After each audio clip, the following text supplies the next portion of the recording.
hermosa y sin ventura nunca llegué a nacer.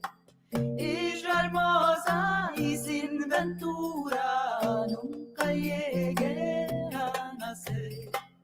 Mis ojos me se hincharon de tanto mirar la mar. Vapóricos van y vienen, letra para mí no hay. Vapóricos van y vienen, letra para mí no hay.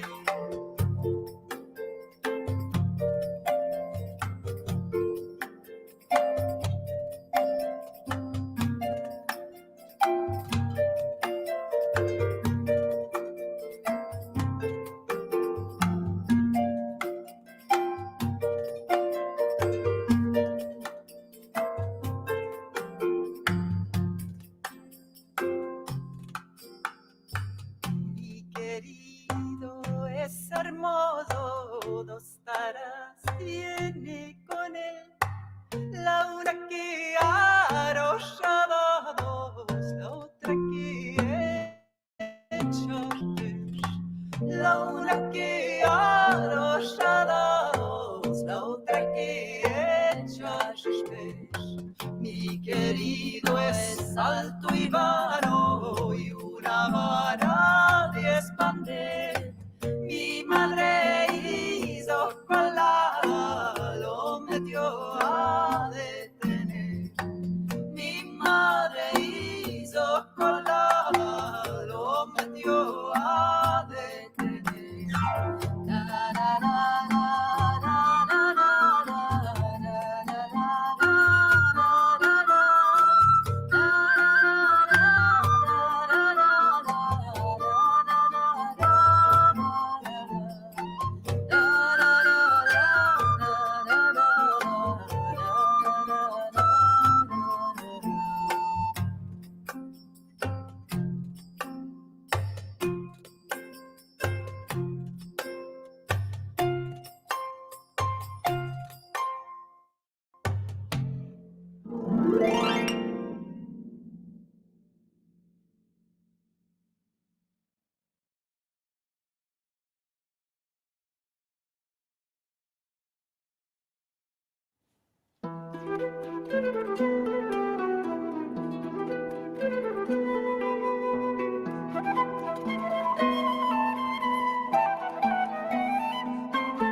Cuando el rey Nimrod al campo salía, vino en el cielo y en la estrellería, viendo los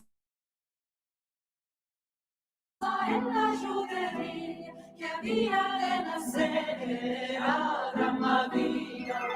Abraham había, Padre querido, Padre bendito, luz de Israel. Abraham había, Padre querido, Padre bendito, luz de Israel.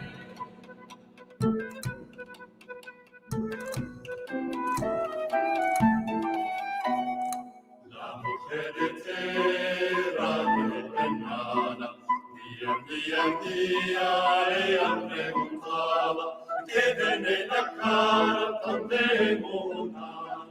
Ella ya sabía el bien que tenía. Abraham había, Padre querido, Padre bendito, luz de Israel. Abraham había, Padre querido, Padre bendito, luz de Israel.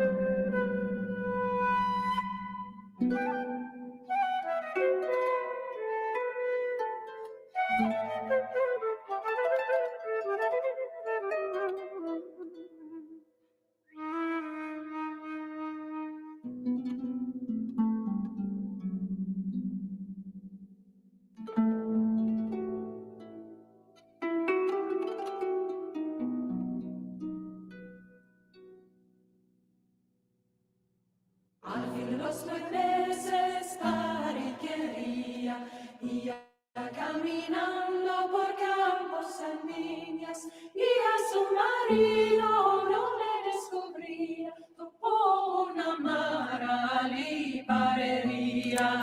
Abraham vino, Padre querido, Padre bendito, luz de Israel. Abraham vino, Padre querido, Padre bendito, luz de Israel. Abraham vino, Padre querido, Padre bendito, luz de Israel. Abraham vino, Padre querido, Padre bendito, luz de Israel. Abraham vino, Padre querido, Padre bendito, luz de Israel.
שיר למעלות,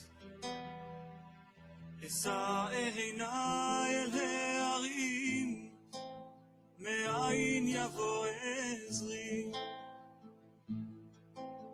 עזרי מעם השם, עושה שמיים וארץ, אל ייתן למות רגליך, אל ינום שומרך, הנה לא ינום ולא ישן שומר ישראל, השם שומרך, השם צילך, על יד ימינך. יומם השמש לא יככה וירח בלילה, השם ישמורך מכל רע, ישמור את נפשך, השם ישמור צאתך ובואך מעתה ועד עולם. שיר למעלות, אשא עיניי אל ההרים, מאין יבוא עזרי, עזרי מרים השם, עושה שמיים וארץ, אל ייתן למות רגליך.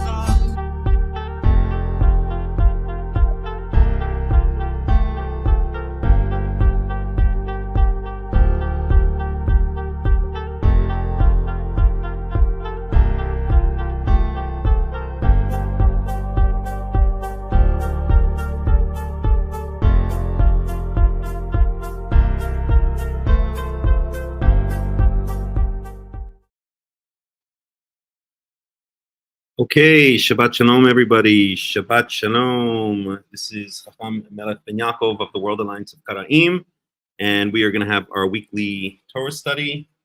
See, the background is acting weird again. Maybe I'll just get rid of it. Let's see here. Maybe I'll get rid of it. Let's see. How do we do this? I have to go into settings, settings.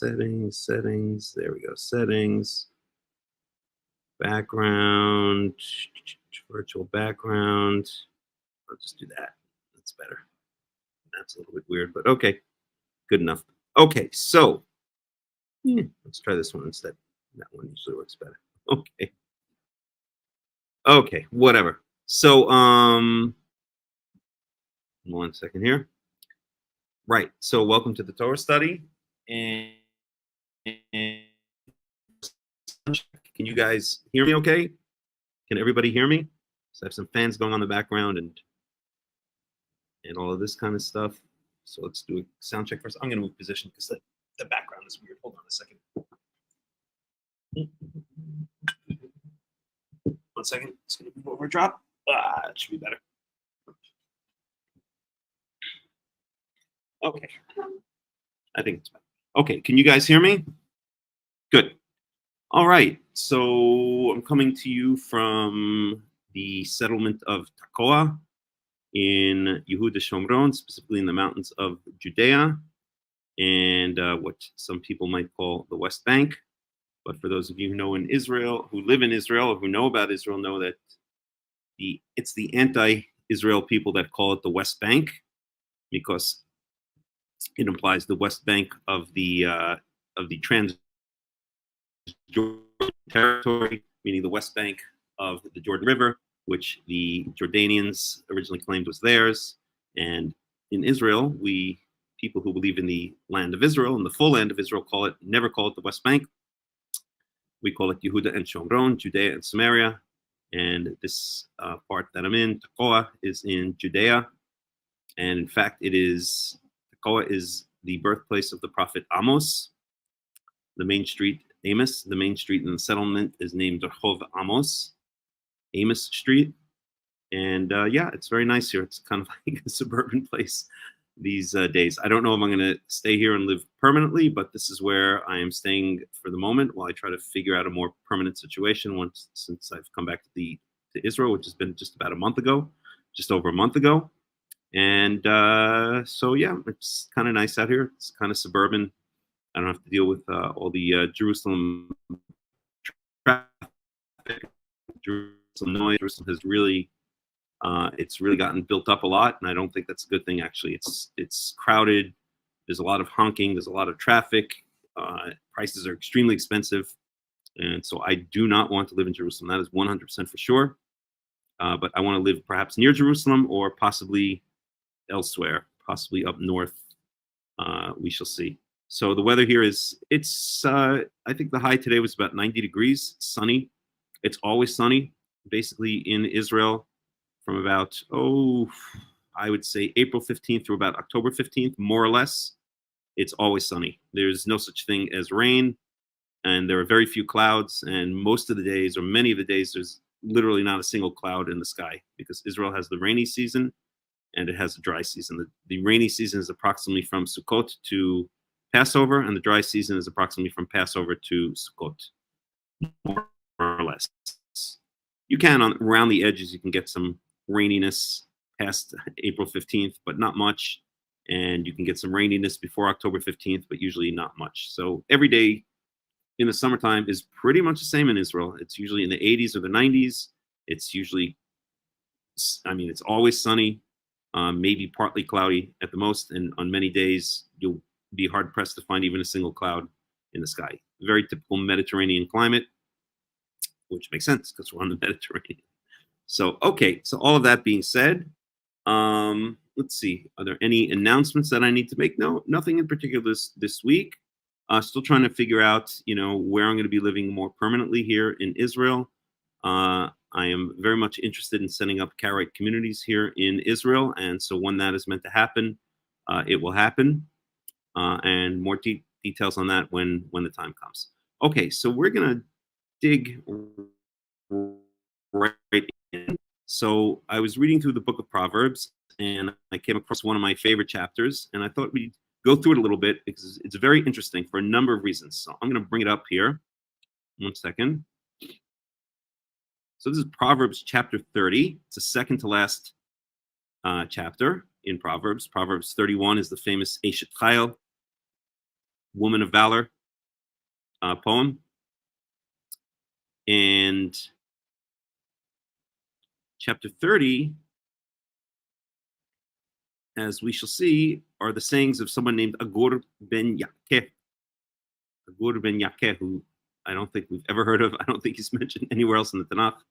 He might not even be Israelite. In fact, probably he's not Israelite. Agur ben Yakeh doesn't sound like an Israelite name. And we know that King Solomon, in the book of Proverbs, he didn't just make up the Proverbs, he assembled the Proverbs from many different people, including foreigners, and he's very explicit about that in a number of different places throughout the book of Proverbs. So this is his including of the sayings of Agur ben Yakeh. And let me bring it up here. Oops.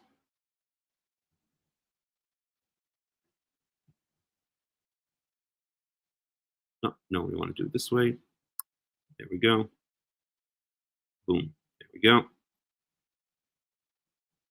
Okay. And there's a lot of very interesting things in here. Besides it being excellent advice, there are some really interesting things in here that I thought would be of interest to the audience, including a verse that the Christians use as a polemic to attempt to prove that their false god, Yeshua, is God. Okay, we'll take a look at that in a second. For those of you who are experienced, who have knowledge about Christian polemics, then you will recognize the verse pretty quickly. But let me bring up also the Hebrew. And we'll start in the Hebrew, since it's much more beautiful in the Hebrew. It always is. And you can follow along in the English if you wish. So we're in Proverbs chapter 30, verse 1. Just make sure you guys can all see that correctly. I believe so. So Proverbs chapter 30, verse 1. Divrei Agur ben Yakeh Amasa Hagever le'itiel wa'uchal. So the words of Agur, the son of Yakeh, the burden. So whenever a person speaks about his burden, the prophets often speak about their words or their speeches as a burden. The burden means it's something that is on their minds that they have to get off, like a heavy burden. You want to put it down. Another aspect of the prophets, various prophets, and this is a person, as we'll see, who does not claim to be a prophet, or actually he says quite the opposite. But the other idea of a burden is that they know when you speak the truth, you're going to get into trouble. So as pretty much all of the prophets did. I can think of very few exceptions. The prophets always got themselves into hot water with the ruling authorities because they spoke the truth. And we know that ruling authorities don't really like to hear the truth. So Amasa, the burden, means that a person or the prophet knows that as soon as he says this truth out loud, it's not going to go easy for him. He's going to run into some problems. Well, in this case, I don't think that's specifically what it's talking about, since we don't see Agur ben Yakeh, running into any kinds of problems, but it does imply that it's this heavy thing that he has to get off his chest, this heavy truth that he has to get off his chest. So Ne'uma Gever, so this man said, or says this man, to Itiel Uchal, to two other people named Itiel and Uchal. Okay. So the first thing he does is make it clear that he is not a very knowledgeable or wise person. Okay. Kib'ar anochi meish Wilo binat adam li. And the translation here I think is very poor. I'm weary, God, but I can prevail. That's part of verse 1. Okay. Different interesting translation. Okay, wait a second. No, okay, so there's different ideas of different translations. Okay, at any rate, I am more of a boor. And it's very possibly that the English word boor might even come from this Hebrew word bar. I wonder if they even admit the etymology. Boor.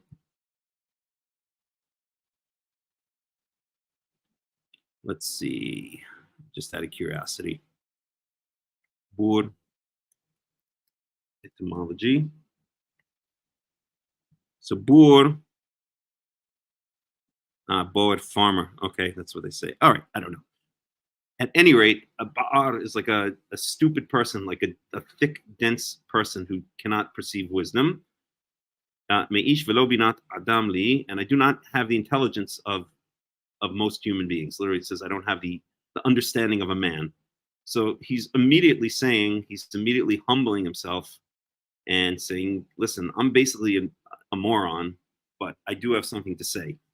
And what he does have to say is very wise, as a matter of fact. As people who think they're wise are often stupid, people who often think they're stupid tend to have a certain amount of wisdom, as we shall see is the case here.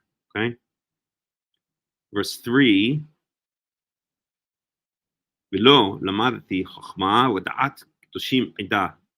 I did not learn wisdom and the knowledge, or do I know, or shall I know the knowledge of the holy ones?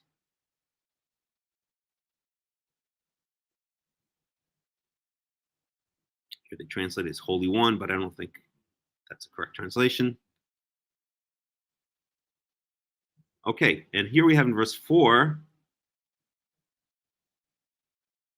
very interesting verse. Mi ala shemayim wa yirad, who went up to heaven and came back down.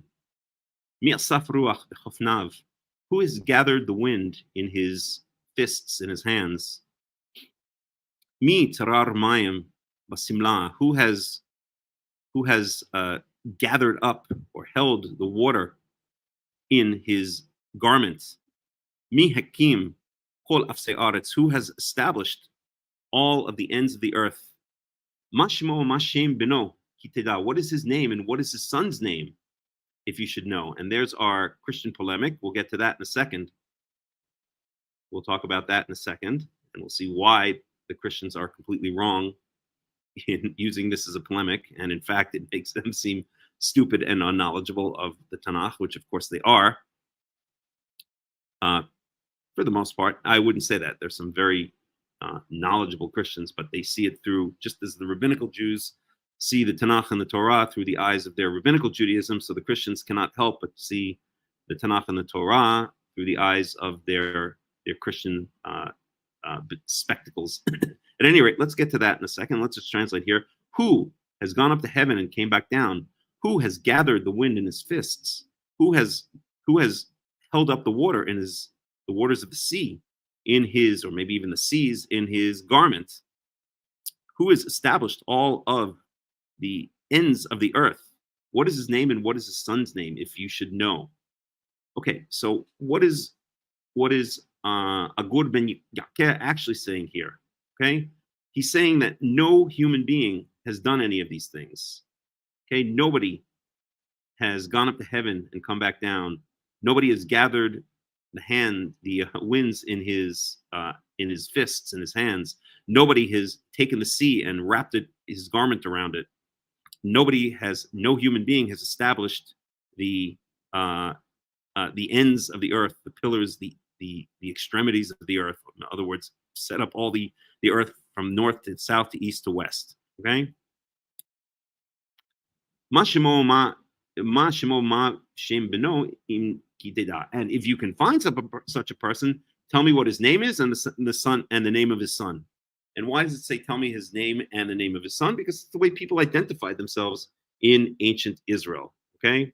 My name is Melech ben Yaakov because my first name is Melech, which I was given because my great grandmother's name is Malka, which was a very common name back in the old country, meaning Eastern Europe. And my father's Hebrew name is Yaakov, so I am Melech ben Yaakov. Okay, so this is saying identify that person, give me that person's full name.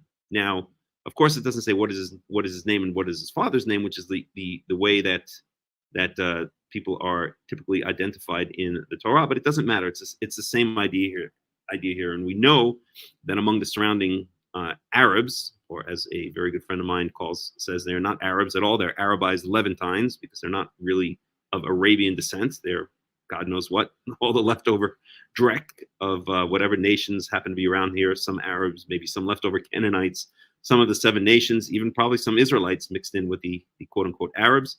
At any rate, the Arabs will often identify themselves as something Abu something. So I don't know, I'll make it up. I ate at a hummus place last night called Abu Shukri, which means the father of Shukri. So this person's name would be, I don't know, I'll make up his first name. Let's pick a random first name. How about Ahmed? Ahmed Abu Shukri. That means Ahmed, the father of Shukri. That's the way the Arabs identify themselves. They identify themselves by their name and their son's name. And it's the same idea here. Okay, it's the same idea here. And this is a rhetorical question. Verse 4 is a rhetorical question. It means you will not, if you can find such a person, bring him to me. But you will not find such a person because no human being can do these things. Who can do these things? Only God, only Yahweh. Of course, what do the Christians do? They interpret this incorrectly. And they say, who has done all these things? What is his name and what is his son's name? So they take this phrase, what is the name of his son? To say, aha, what is his name? Yahweh. And then they say, what is the name of his son? And that, of course, is going to be their false god, Yeshua Notzri, right? Jesus of Nazareth. But it's almost ridiculous if you know biblical Hebrew to see how stupid that is, to think that is what it's saying. It's a complete ivut, it's a complete perversion of the verse. And again, what this is really saying is that no human being, see, remember, Agur ben Yakeh, he's starting off by saying, I'm an idiot. I don't know SHI, you know what, right? About anything. I don't know nothing about nothing, okay? And if you can find someone who really has any wisdom, who has done all the great things that God has done, okay, and all the things that are mentioned here are things that, well, I won't say God has done, but that if someone had done these things, then that would be proof that he has wisdom. To go up to heaven and come back down, to gather the wind in his fists, to gather up the seas in his garment, and to establish all the ends of the earth. Okay, so find me someone who really has wisdom. There is no person who has wisdom. What is his name and what is his son's name? In other words, it's a rhetorical way of saying it doesn't exist. Okay, like it's like saying in modern English, it would be like saying, okay, what's his name and what's his grandmother's name, right? Doesn't exist. This also relates, see, one of the things that's beautiful about the Tanakh is it's very self-referential. And anyone who reads this is going to immediately think of the final speech in the book of Job. I'll just bring this up very quickly. Oops. Job. Where'd we go? There's Job. So we know that Job has his friends come and try to explain to him why all this horrible stuff has happened to him. And without getting into the book of Job, probably the second greatest book of philosophy ever written in the history of mankind, or certainly up there in the top five. All of the top five are from the Tanakh. I always say the greatest book of philosophy ever written in the history of the world is, in the history of mankind, is Ecclesiastes, and Job is definitely in the top five. So all of his friends are trying to explain to Job why all this bad stuff happened to him, and basically they're all saying the same thing essentially, which is you did something wrong, and for punishing you, admit your sin, and admit you did something wrong, and admit that you deserve what you got, your horrible punishment. And Job keeps on saying, no, I'm an innocent man, and Yahweh, God, has punished me for no reason. And his friends keep on saying to him, well, if you believe that, then you're saying that God is not righteous, that God is unjust if he's going to punish an innocent man. So Job's friends think they're defending God. They think they're defending Yahweh by making these arguments, and then Yahweh comes along and says, no, Job is right. Okay, you don't need to defend me. I don't need your defense. Okay, I know what I'm doing, and I don't need I don't need you to defend what I'm supposed to do and what I'm not supposed to do. And how does Yahweh express this idea? He expresses it in a beautiful poem, which of course is much more beautiful in the Hebrew, but we'll read it in the English just very briefly. And that starts in Job, chapter 40. Let's see if I want to take it back. No, not 40. I'm going to go back. So when God appears in the world, here it is. Okay. So then Yahweh spoke to Job out of the storm. He said, who is this that obscures my plans with word without knowledge? Brace yourself like a man. I will question you and you shall answer me. This is Yahweh speaking to Job. Okay. Or maybe to Job and his friends. And then, where were you when I laid the earth's foundations? Tell me if you understand. Who marked off its dimensions? Surely you know. Who stretched out a measuring line across it? On what were its footing set, or who laid its cornerstone, while the morning stars sang together and all the angels shouted for joy? So the first thing we see is that Yahweh says, you're trying to, he's saying to Job's friends, really, or it's directed towards Job's friends. You're trying to defend me. You're trying to speak as if you have wisdom, as if you know what you're talking about. You know what I should and shouldn't do, but you weren't here when I created the world. Where were you when I laid the earth's foundations? Now let's go back to Proverbs 30 and see that when Agur ben Yakeh speaks, the first thing he says, okay, is, where was it? I'm sorry, not the first thing, but one of the things he says is, who has established all the ends of the earth? Okay, just like in Job 38. Where were you when I laid the earth's foundation? Tell me if you understand. Who marked off its dimensions? It's the same concept here. Okay, and then he goes on to say, Yahweh goes on to say in Job, who shut up the sea behind doors when it burst forth from the womb? When I made the clouds its garment and wrapped it in thick darkness? When I fixed limits for it and set its doors and bars in place? When I said, this far you may come and no further, here's where your proud waves halt.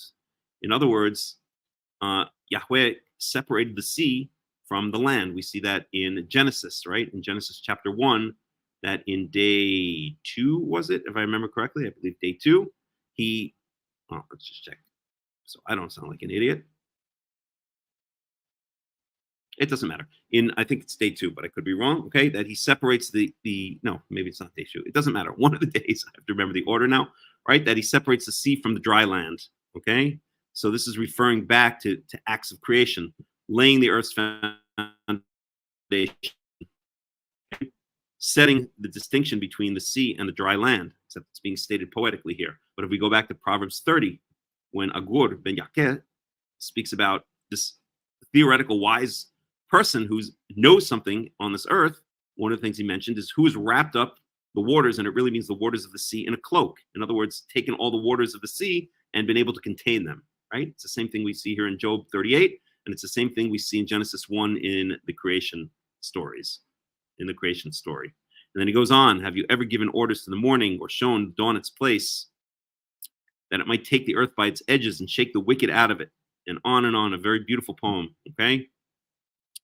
The point being that these verses, or that this statement by Agur ben Yakeh in Proverbs 30 is the same kind of idea.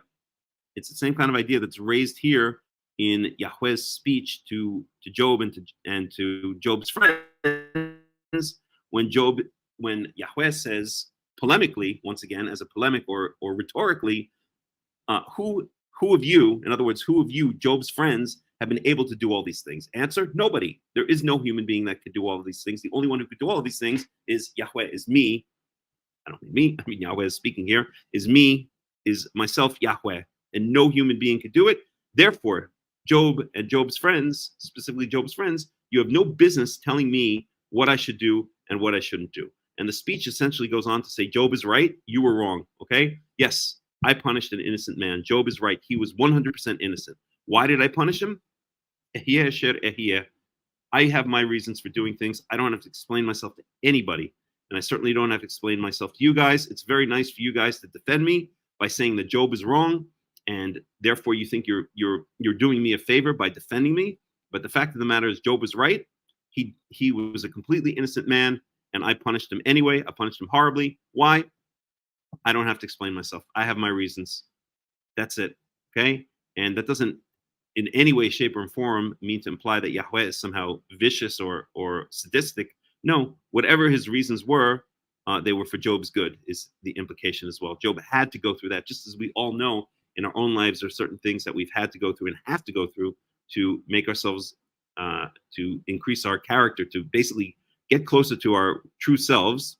Then this is essentially why, for whatever reason, Yahweh decided that he needed to punish Job with these horrible things. And we know in the end he does reward him by giving him back everything he had and more. Okay, but this is the idea that's being expressed here by Agur ben Yakeh. Okay, he's basically saying that not only is he's kind of humbling himself by saying, listen, I don't know anything. I don't know anything. Okay, but if you can find me a human being that does, then bring him to me. Tell me his name. What is his name, and what is the name of his son? And that's what's going on in this verse 4. In this verse here, verse 4, okay, is in no way, shape, or form referring to the fact, or referring to the idea, the false idea of the Christians that Yahweh has a son. It is doing quite the opposite. It's saying that no person that takes on the form of a human being could ever have done these things. And this is just saying that there is no human being, right? What is his name and what is the name of his son? That's the way we identify human beings, okay? By pointing out their full name, name and the name of his son. So no human being can do these things. Only God can do this, okay? And if we go on to verse 5, Proverbs chapter 30, verse 5,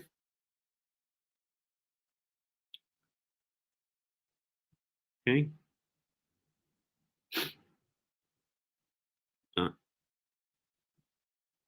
Where are we?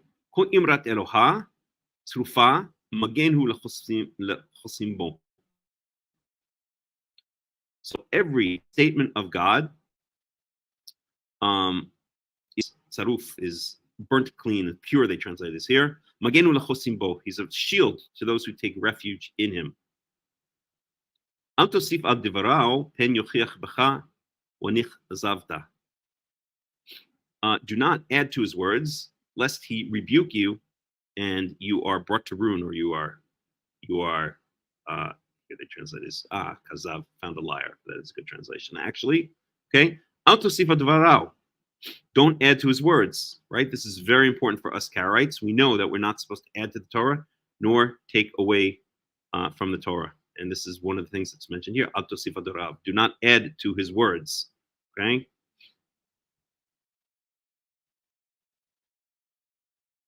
Let's go on to verse 7. Two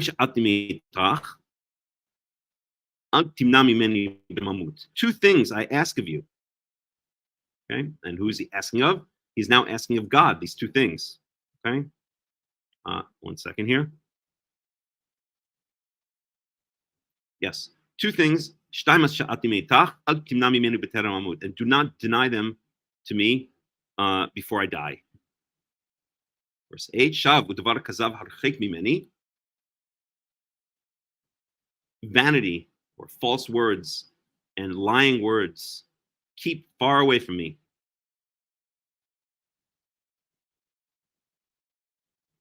Rash wa'osher al titen li. Do not give me either great wealth or great poverty. Hatarifeni lechem chuki. This is usually translated as just give me my daily bread. Literally, hatarifeni. Teref means to hunt down or to hunt down chuki. That and lechem is bread or food. Chuki means that which is my allotted portion. So find for me my allotted portion. Okay, give me my daily bread is the way it's usually translated. Okay, so he asks for two things from God. Okay, keep me far away from lying people, and don't make me too rich or too poor. Okay, so let's go on a little bit more, and then we'll kind of sum up. Pen is ba chichashti. Amarti mi Yahweh. Let's go up to there. Okay. Less. Now he's talking about his second request, not to make him too rich or too poor.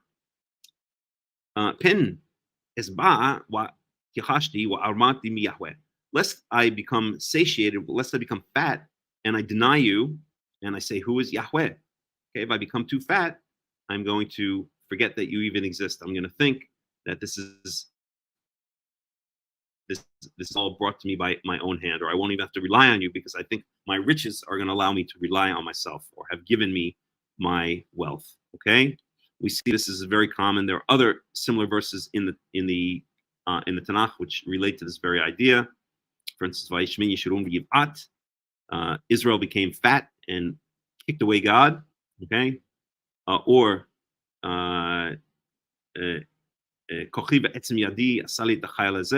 my strength and the works of my hands have given me this success, have given me this strength, rather than admitting or rather than realizing that our success is yes, we work hard, but it ultimately comes from Yahweh. Okay, so if I become too rich, this is what Agur ben Yakeh is saying here, that I will deny your existence and I will say, "Who is Yahweh?" I'll forget you even exist. On the other hand, penny of or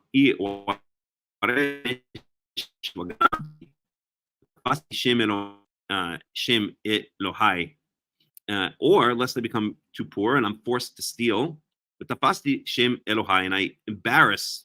See that translated here, literally grab, profane. They translate here. I profane the name of my God. Okay, and then he goes on to a bunch of other wisdom. But I wanted to bring up these words because I think they touch on so many things that we as Karaites can relate to. Okay, and the first thing, let's just review. It touches on other parts of the Tanakh, right? Right here, the statement here. Okay, who's gone up to heaven and come back down? Who has gathered the wind in his fists? Who has gathered up the seas in his garment? Who has established the north, the south, all the ends of the earth? What is his name? And well, we'll get to that afterwards, right? Those four things are very similar to the speech that Yahweh gives at the end of the book of Job. Okay, who shut up the seas behind doors when it burst forth from the womb? Okay, where were you when I laid the earth's foundations? Tell me if you understand. In other words, Yahweh is saying here in the book of Job that only I have done these things, and therefore you, Job's friends, shut your mouths. You don't know what you're talking about. Okay, keep your mouth shut. And it's the same idea here. Agur ben Yakeh is asking polemically, is asking a rhetorical question. Who is a human being has done this? Answer: nobody. What is his name and what is his son's name, if you should know? Okay, if you can find such a person, tell me his name. In other words, you won't find any person. Okay, and the second thing we see here is it's actually an anti-Christian polemic. Okay, but it's a polemic that the Christians use here to say that the answer is, okay, what is his name and what is his son's name? They will say that his son's name is, of course, Jesus, Yeshua. Okay. However, that is a complete misinterpretation of the verse here, of the biblical Hebrew here. And really what it's saying is, as we said, such a person doesn't exist. Okay, if you can know his name and his son's name, bring him to me or tell me the name.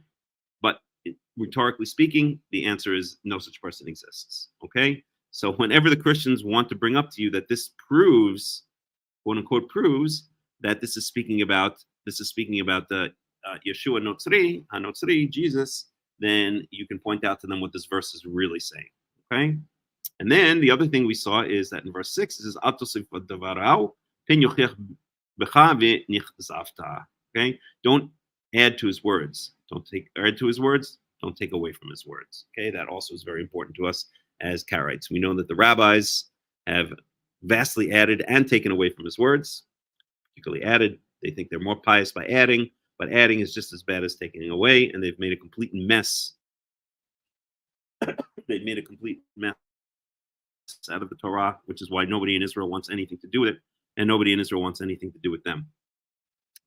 And I had a very interesting experience this week. I was hanging out with, well, it doesn't matter who, someone who has written books on biblical Hebrew, and we came across a bunch of young, I guess you can call them kids, like in their 20s, and they were all arguing, does God exist, does not God exist, in sitting down around the table in the botanical gardens in Jerusalem, not the botanical gardens, but another place like the botanical gardens, and I spoke to them, and I realized there was such resistance among them to Torah and to God, and probing further or just listening to what I was saying, it was very clear that a lot of them had grown up in religious households, and they'd been so turned off by the religion, read the rabbis, rabbinical Judaism, that they really they'd basically become atheists. And that's unfortunately, I think the rabbis have pushed far more people away from Torah than they have brought to Torah, despite their grand proclamations that they're bringing people back to Judaism.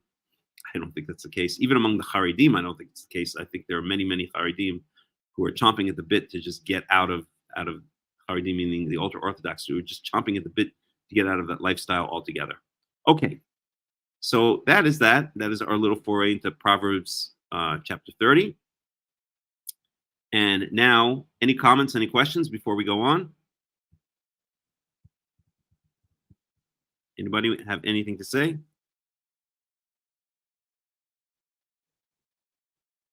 No? All right, then, let's go on. Let me just grab some water. I'll be right back.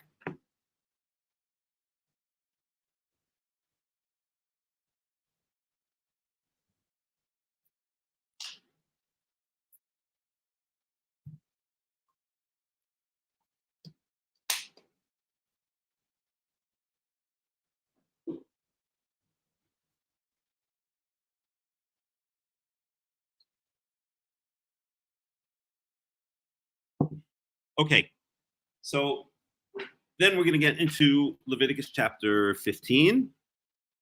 We'll pick up where we left off last time. Let me just bring it up.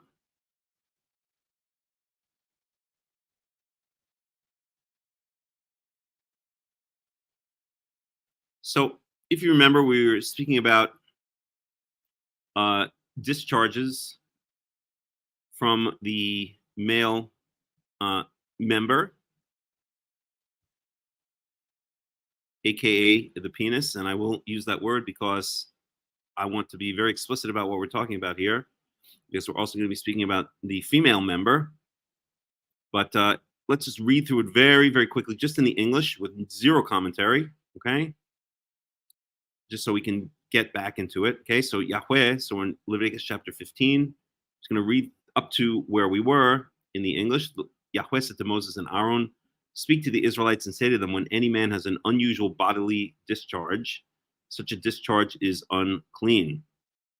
Okay, and it doesn't, here they translate as bodily discharge, but in the Hebrew it says, mibasro, from his flesh, and that's a euphemism for his sexual organ, the male sexual organ, okay? Such a discharge is unclean. Whether it continues flowing from his body or it is blocked, it will make him unclean. This is how his discharge will bring about uncleanliness. So when there's some kind of strange discharge, coming out of the penis, then it puts the person into a state of ritual impurity, into a state of ritual cleanliness. as we've been saying, it gives him the cooties. Okay, and once you get the cooties, you can't go near the tabernacle, you can't go near the Beit HaMikdash, you can't touch anything that is dedicated to Yahweh. Okay, you're separated from anything that comes in contact or anything that is dedicated to Yahweh, anything that's in the province of Yahweh. And we know that if you do, or if anything that's unclean comes in the province of Yahweh, that is very bad. It ultimately can cause backlash. Yahweh does not want that kind of disrespect for his house or for anything that is dedicated to him. You have to be in. You cannot have the cooties when you approach Yahweh, just as you wouldn't go to the White House dressed like what's his name, Fetterman. What's that guy's name from Pennsylvania? that the senator or representative, I think he's a senator, right? That always dresses in that had the brain injury and always dresses in like sweatpants. And I mean, the guy's a complete idiot. Okay, any rate, so when you approach Yahweh's house, you cannot have the cooties. You have to be in a state of what is usually translated as ritual cleanliness. Okay, so if this strange discharge comes out of a man's sexual organ, any bed the man with a discharge lies on will be unclean, and anything he sits on will be unclean. Anyone who touches his bed must wash their clothes and bathe with water, and they will be unclean until the evening. Okay, so if the man lies or sits on something, now that part of his body, the sexual organ, is coming in contact with it. If he lies or sits on something, and so therefore anyone who touches that thing that he lay or sat on, now acquires that uncleanliness. Okay, and they have to wash their clothes, bathe with water, and be unclean until the evening. Whoever sits on anything the man with a discharge sat on must wash their clothes and bathe with water, and they will be unclean until the evening. Okay? So if anyone touches it or sits on it, okay, then they have to do those three things. Now, whoever touches the man who has a discharge must wash their clothes and bathe with water, and they'll be unclean till the evening. So if you touch the person himself who has the cooties,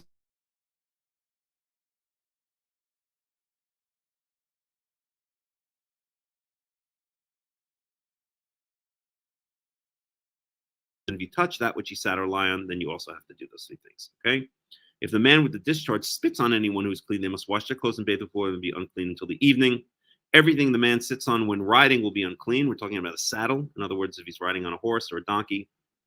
And whoever touches any of the things that were under him will be unclean till evening, just like the couch or the bed, the thing that he sat on or lay on, couch or bed. Whoever picks up those things must wash their clothes and bathe with water, and they will be unclean until the evening. Okay? So if they just touch it, let me just see one thing here.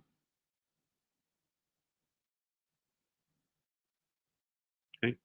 So if they just touch the saddle, then they are just unclean until the evening. But if they lift up the saddle, in other words, let's say it's the stable boy, right? He has to change the saddle. So now that person has to do the more intense cleansing, and that's wash their clothes, bathe with water, and be unclean until the evening. Okay. Anyone the man with the discharge touches without rinsing his hands with water must wash their clothes and bathe with water, and they'll be unclean until the evening. So if the man with cooties spits on a person or touches a person, then they have to do those three things. And by the way, I don't think spit means like like deliberately spit in their face. Maybe it just means what do they say? Say it, don't spray it, right? If the guy is is letting out a lot of saliva as he talks in your direction, then maybe that applies as well. A clay pot that the man touches must be broken, and any wooden articles to be rinsed with water. So the clay pot, if it's not glazed, it's going to be porous, and the wooden article will be non-porous, probably because, again, it is glazed, although there's some disagreement on that. I think that's what we got up to, right? If I'm not mistaken. Let me see.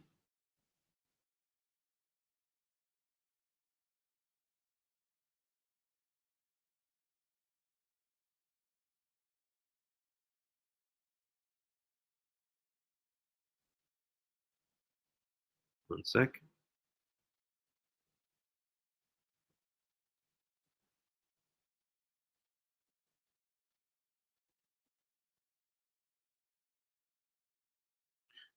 I believe that's where we got up to, verse 13. So we'll pick it up here in the Hebrew. Okay, let's open up our usual commentaries. Give me a second here.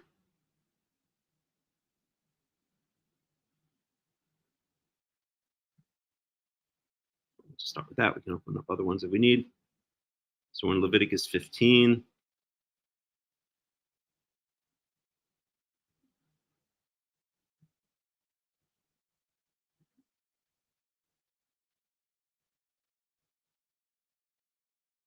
One sec. Exodus, Leviticus 15, 961. 961. Let's go down to the commentary area. And we're in verse 13. Okay. All right. So here we go. We're in Leviticus chapter 15, verse 13.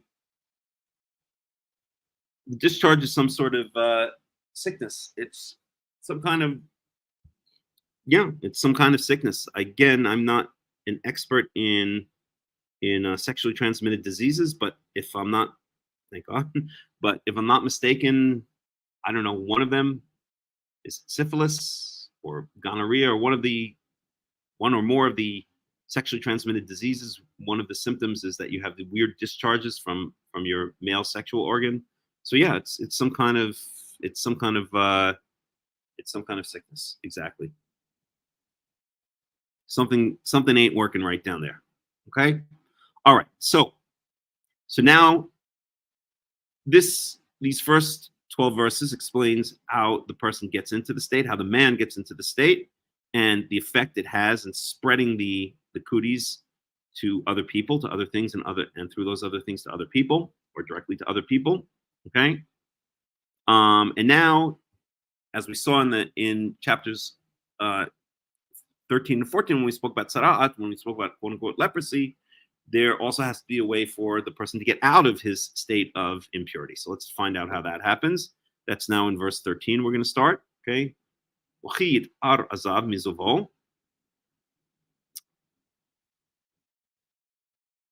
And if the person has become clean, in other words, clean in this case meaning I'll just read it and then I'll explain what it means. If the person has become clean of his flow, of his irregular discharge, and what this means is the discharge is stopped. Okay, so the discharge is stopped. He's not having this weird thing coming out of his of his thingy. Then when this happens, when the discharge stops, he counts 7 days towards his purification. In other words, before he can become pure. And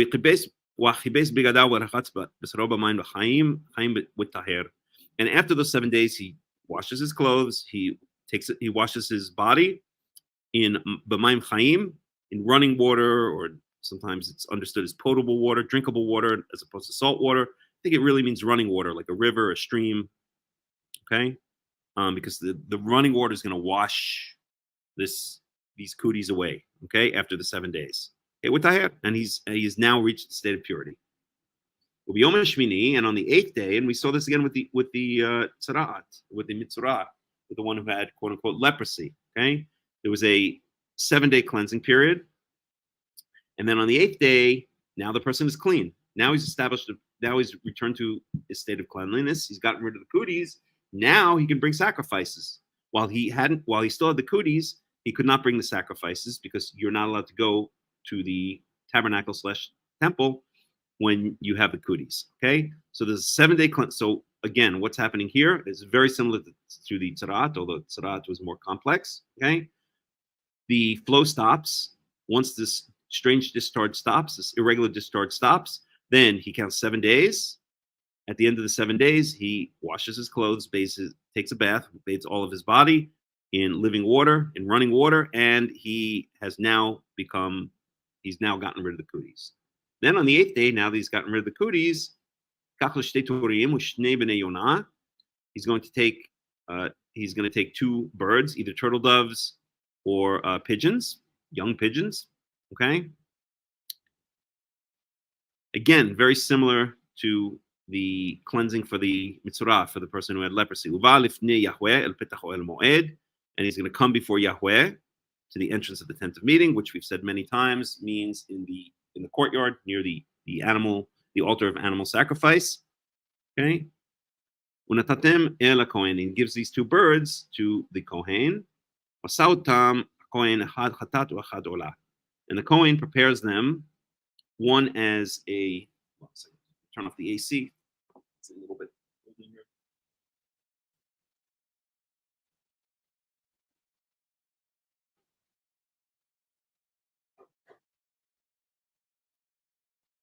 And the kohen prepares them. One is a chatat, and one is an olah.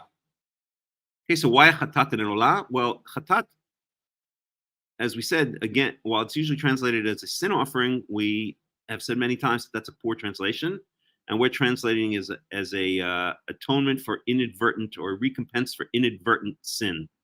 Recompense for inadvertent sin, and we see that the chatat is recompense for inadvertent sin offering, or for inadvertent transgression offering, brought after a person reaches a state of purification. And what's the connection? Remember, it's so what we wanted. Or let's put it this way: it gives us so much more insight now that we studied the 5 basic types of sacrifices. Okay, what are they again? It's the fully burnt offering, the olah. It's the grain offering, the mincha. It is the peace or fellowship offering, the shlamim, the sin or the recompense from inadvertent transgression offering. That's the chatat. That's this one right here, and the recompense for well, it kind of is either deliberate. We said it's deliberate.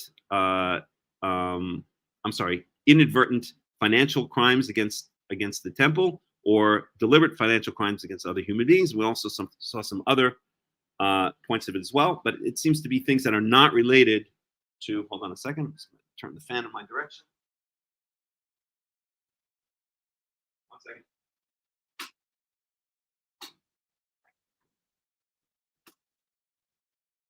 So the asham seems to be like the chatat, but the chatat seems to be specifically geared more towards issues of ritual impurity and ritual purity, whereas the asham is other things, right? More worldly things. So the chatat seems to almost be always, maybe always, I don't know about always, but almost always seems to be brought in a situation like this after a person gets rid of the cooties and has become ritually clean again. And why? What does it have to do? What is a chatat? Why does this person need to gain atonement or gain recompense, gain some kind of atonement or recompense for inadvertent sin? Well, what's the inadvertent sin? That when he's in a state of ritual impurity, when he has the cooties, maybe by mistake, he came in contact with something that was dedicated to Yahweh. Or maybe by mistake, I don't know how by mistake, but maybe by mistake he came too close to the temple, or he forgot he was in a state of ritual impurity and went to the temple or something like that. So he needs to bring this sacrifice to atone, to gain atonement, to gain recompense for the fact that perhaps while he was in the state of impurity, in the state of having the cooties, that he came in contact with something that he shouldn't have come in contact with. And again, that when you go in a dirty state, when you have the cooties and you go near Yahweh, that's really bad stuff. If you do that too much, then Yahweh strikes out at the nation. Or if you do it too much, as we see later in the book of Ezekiel, then Yahweh says, I'm out of here. I'm not living in this dirty house. You're not taking any care. You're not respecting my house. You're not keeping it clean. Okay. Again, it would be like, let's say like trannies and rappers coming to the White House, right? No respect for the White House. And eventually then the White House gets destroyed, which is probably eventually what's going to happen when the enemies of America finally decide to attack. So, and that will all be from Yahweh, of course. Okay, so he brings this recompense for inadvertent sin offering, because he might have, while he was in a state of having the cooties, in a state of ritual uncleanliness, might have inadvertently come in contact with something he shouldn't have. Okay, and one is a fully burnt offering. So the fully burnt offering is basically your basic offering. Okay, it's the base. Think of it as like, I don't know, you make a sauce. I don't know, the the oil, the olive oil is the base, okay? Or I don't know, the tomatoes are the base, and then you add spices to tomatoes. So the olah is usually there, and when any sequence of offerings or any set of offerings is given, the olah is kind of like, hey, God, I want to butter you up. That's not the right way to say it. I want to. It's not really a thanks. How can we explain it? It's more like, hey, I want to appease you, or I just want to make you. I want to put you in a good mood. It's the I want to put you in a good mood offering, because we know that it's fully burnt, right? Olah is translated as the fully burnt, or we said the Holocaust offering. Holocaust means whole, cost, burnt, like caustic. We've said this many times. That's where the word Holocaust actually comes from. It comes from this type of offering. The general translation, or the traditional translation for the olah, is the Holocaust offering, the fully burnt offering, because everything except the skin is burnt on the altar. So it's basically, hey, here's a gift for you, Yahweh. I want to put you in a good mood so that you can accept my other offerings. And we know that the fat of that offering, or that entire offering, the olah, is a sweet smelling scent that if it is accepted by Yahweh, then it kind of puts him in a good mood. So then he's ready to accept the chatat offering and say, okay, I know, it was a mistake. You ate that hamburger that was dedicated to the temple by mistake, the holy food that was put aside, and I'm going to forgive you. Okay. And so in doing so, the Kohen will achieve atonement before Yahweh for this person, or for this person who had the irregular flow from his male member. Okay, so that's up to verse 15. Bring this over here. Let's go into 16. Okay, so this is very interesting. So verses 1 to 15 is speaking about specifically what is called a zav. Okay, in fact, here, let's just read this. Ish ki ye'ezav mi besaro zavot tamehu. Okay.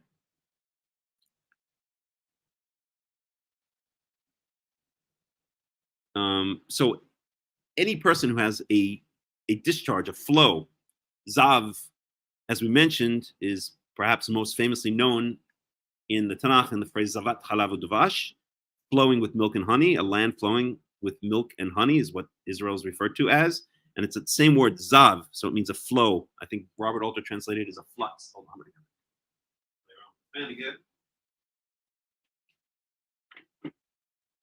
Okay, so that person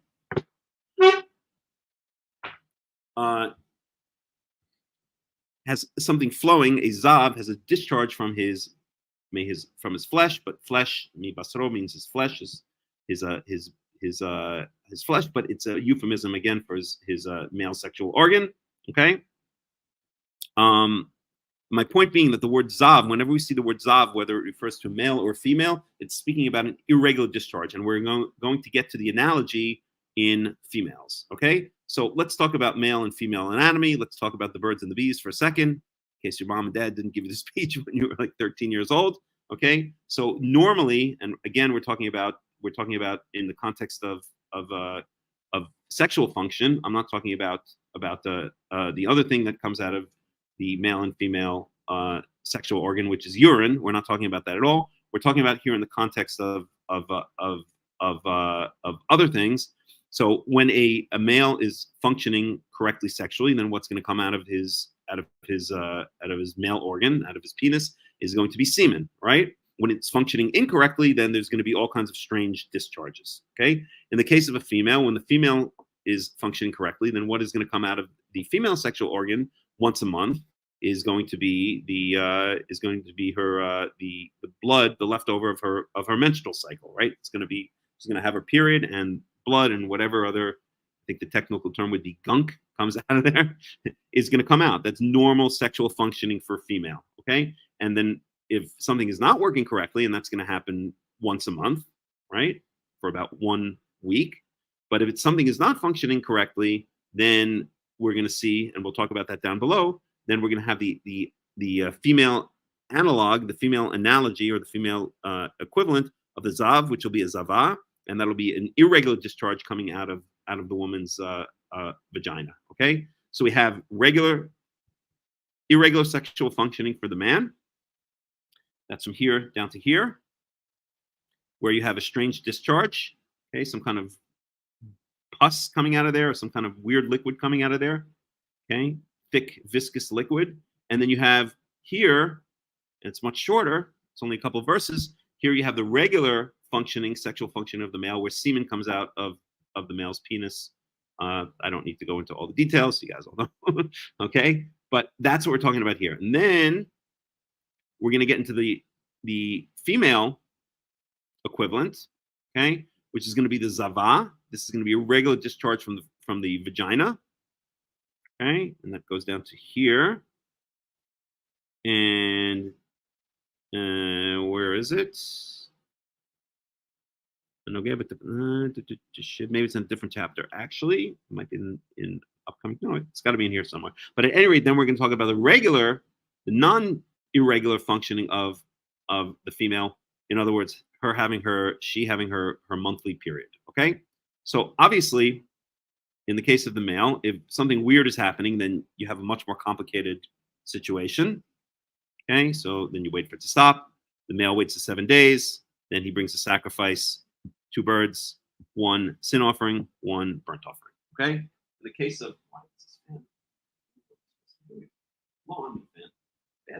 bad fan. Okay. But in the case of a regular sexual functioning for a male, in other words, the ejaculation of semen out of the male's sexual organ, then that's what we're going to deal with here in verses 16 through 18. And we see it's a lot more simplistic.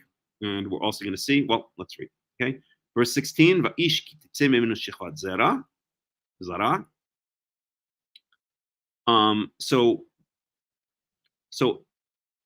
let's see if we want to get any Robert Alter on the verses up to there, by the way. Yeah, so offense offering. So this is the sin offering we spoke about in verse 15. So before we go on to the regular functioning, let's get some Robert Alter commentary here. And so here, we're just going to go back, okay, to verse 15. So this is speaking about the sin offering and the burnt offering for the male that had the irregular discharge, the zav. And Robert Alter says, plug in soon. As elsewhere, the context makes clear that the Hebrew hatat does not mean sin offering, for no sin has been committed. But being the bearer of a source of contamination that could defile the sanctuary is at least a potential offense in a strictly mechanical sense to the sacred zone of the deity, right? So it's pretty much what we said. All right.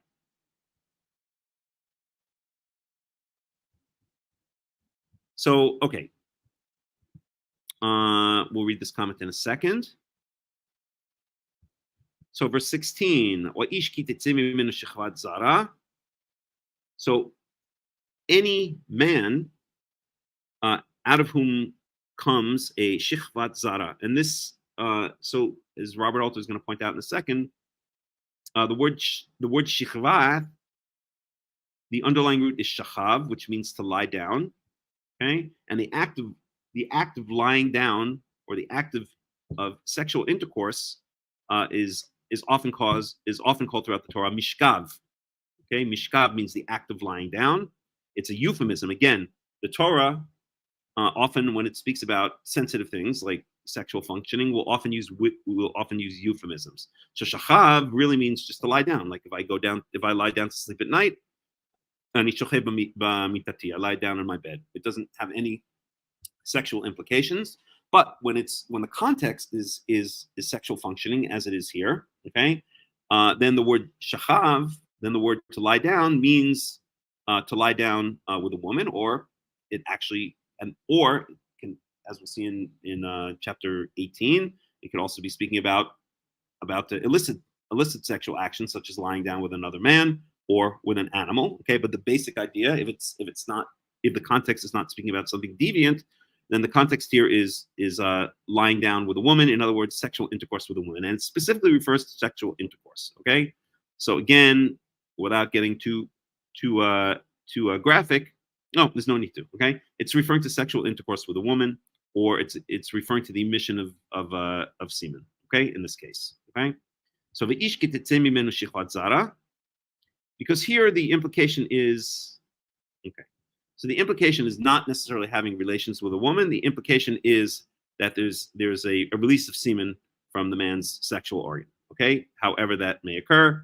Again, we're all adults here. I don't have to explain the birds and the bees, but you get the idea. Okay, there are more that you don't have to be with a woman for that to happen. Okay, the ish kitetzeh mimenu shichvat zara. So any man who out of whom comes it's kind of hard to translate here. Let's see if I can get a good effective translation. Shichvat zara would be the release of semen in the sexual act might be a way of translating it. Okay, let's read the Robert Alter because he's going to give an alternative translation. So the emission of seed, the Hebrew for emission, shichva, is linked to the verb for lying down, shachab, but may derive from what is laid down as a result of a spurt or shower of anything liquid, as in the expression shichvatal, layer of dew, Exodus 16:13. So in modern Hebrew, when you say shichva, if you want to say a layer, the modern Hebrew word for layer is shichva. So if you have cake and it has a layer of chocolate, you can say it is shichvat chocolate. And then if it has a layer of, I don't know, cream, you can say shichvat creme. Maybe that's not a good shichvat vanilla. Okay, a layer of vanilla. Okay, so the word shichva could mean a layer, and again, as Robert Alter is pointing out here, that could be why the word shichva is used here, because when it comes out, it is laid down, right? The semen, when it comes out, is going to make like a layer on whatever surface it lands, or it could be related. It could be relating to shichvat zara. It could be relating to shachav, the sexual act that results, or any kind of sexual act that results in the release of semen. I think it's that. It could be either. It could go either way, and we can sit here and debate it until the cows come home. But we're not going to do that. Okay. At any rate, so if a man has an ejaculation of semen, okay, in any context, with a chatzba mayim, excuse me, let's drink a little water. With a chatzba mayim et kol b'saro v'tamei ad ha'arav. Then he has to wash. He has to bathe all of his. Body in water, meaning he has to take a shower, a bath. Okay, with tamei ad ha'arav, and he remains unclean until the evening. When the sun goes down, then as long as he's bathed himself, then he gets rid of the cooties. Okay, so the point being here, or one important point being here, that just the release of semen in a regular context, whether it's even having sexual relations with your wife, okay, even if it leads to having a child, it still results in the male entering into a state of ritual impurity, of getting the cooties. Okay, so he washes his flesh, he washes his body in water, and he remains unclean until the evening. When the sun sets, he regains the state of being clean. Okay, why doesn't it mention his clothes?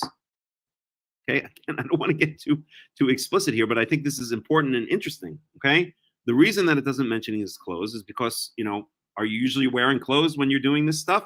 Not usually, right? Okay, so whether you're with a woman or by yourself, often you don't have your clothes on. Okay, I really don't want to get too graphic, but I think these things are important to point out why the Torah is, because above we saw that in such cases, okay, like for instance when the person who has the irregular flow out of the male is the regular flow out of his male sexual organ spits on somebody, well then the other person has to also wash his clothes. But in this case, he doesn't generally, or the assumption is first and foremost lechatchila, that he's not wearing any clothes when he has an ejaculation of semen. Verse 17, v'chol beged v'chol or asher ye'eh alav shichvat zara v'chubas b'mayim v'tamei ad ha'arav. And then it does say, as an afterthought, any piece of clothing or any leather, either anything made out of animal skins that he has upon him, that the layer of semen is released upon, then it is to be washed in water, and it also has the cooties until the evening. Okay, so if the semen gets on anything, okay, again, I really don't want to get too graphic, but I think it's important. if it gets on, let's say, the person's underpants or his blanket or whatever the case may be. Okay, I don't know, his wife's fur coat or something like that. Okay, I'm sorry. Now I'm being a bad boy. Okay, at any rate, so whatever the semen gets on, then that has to be washed.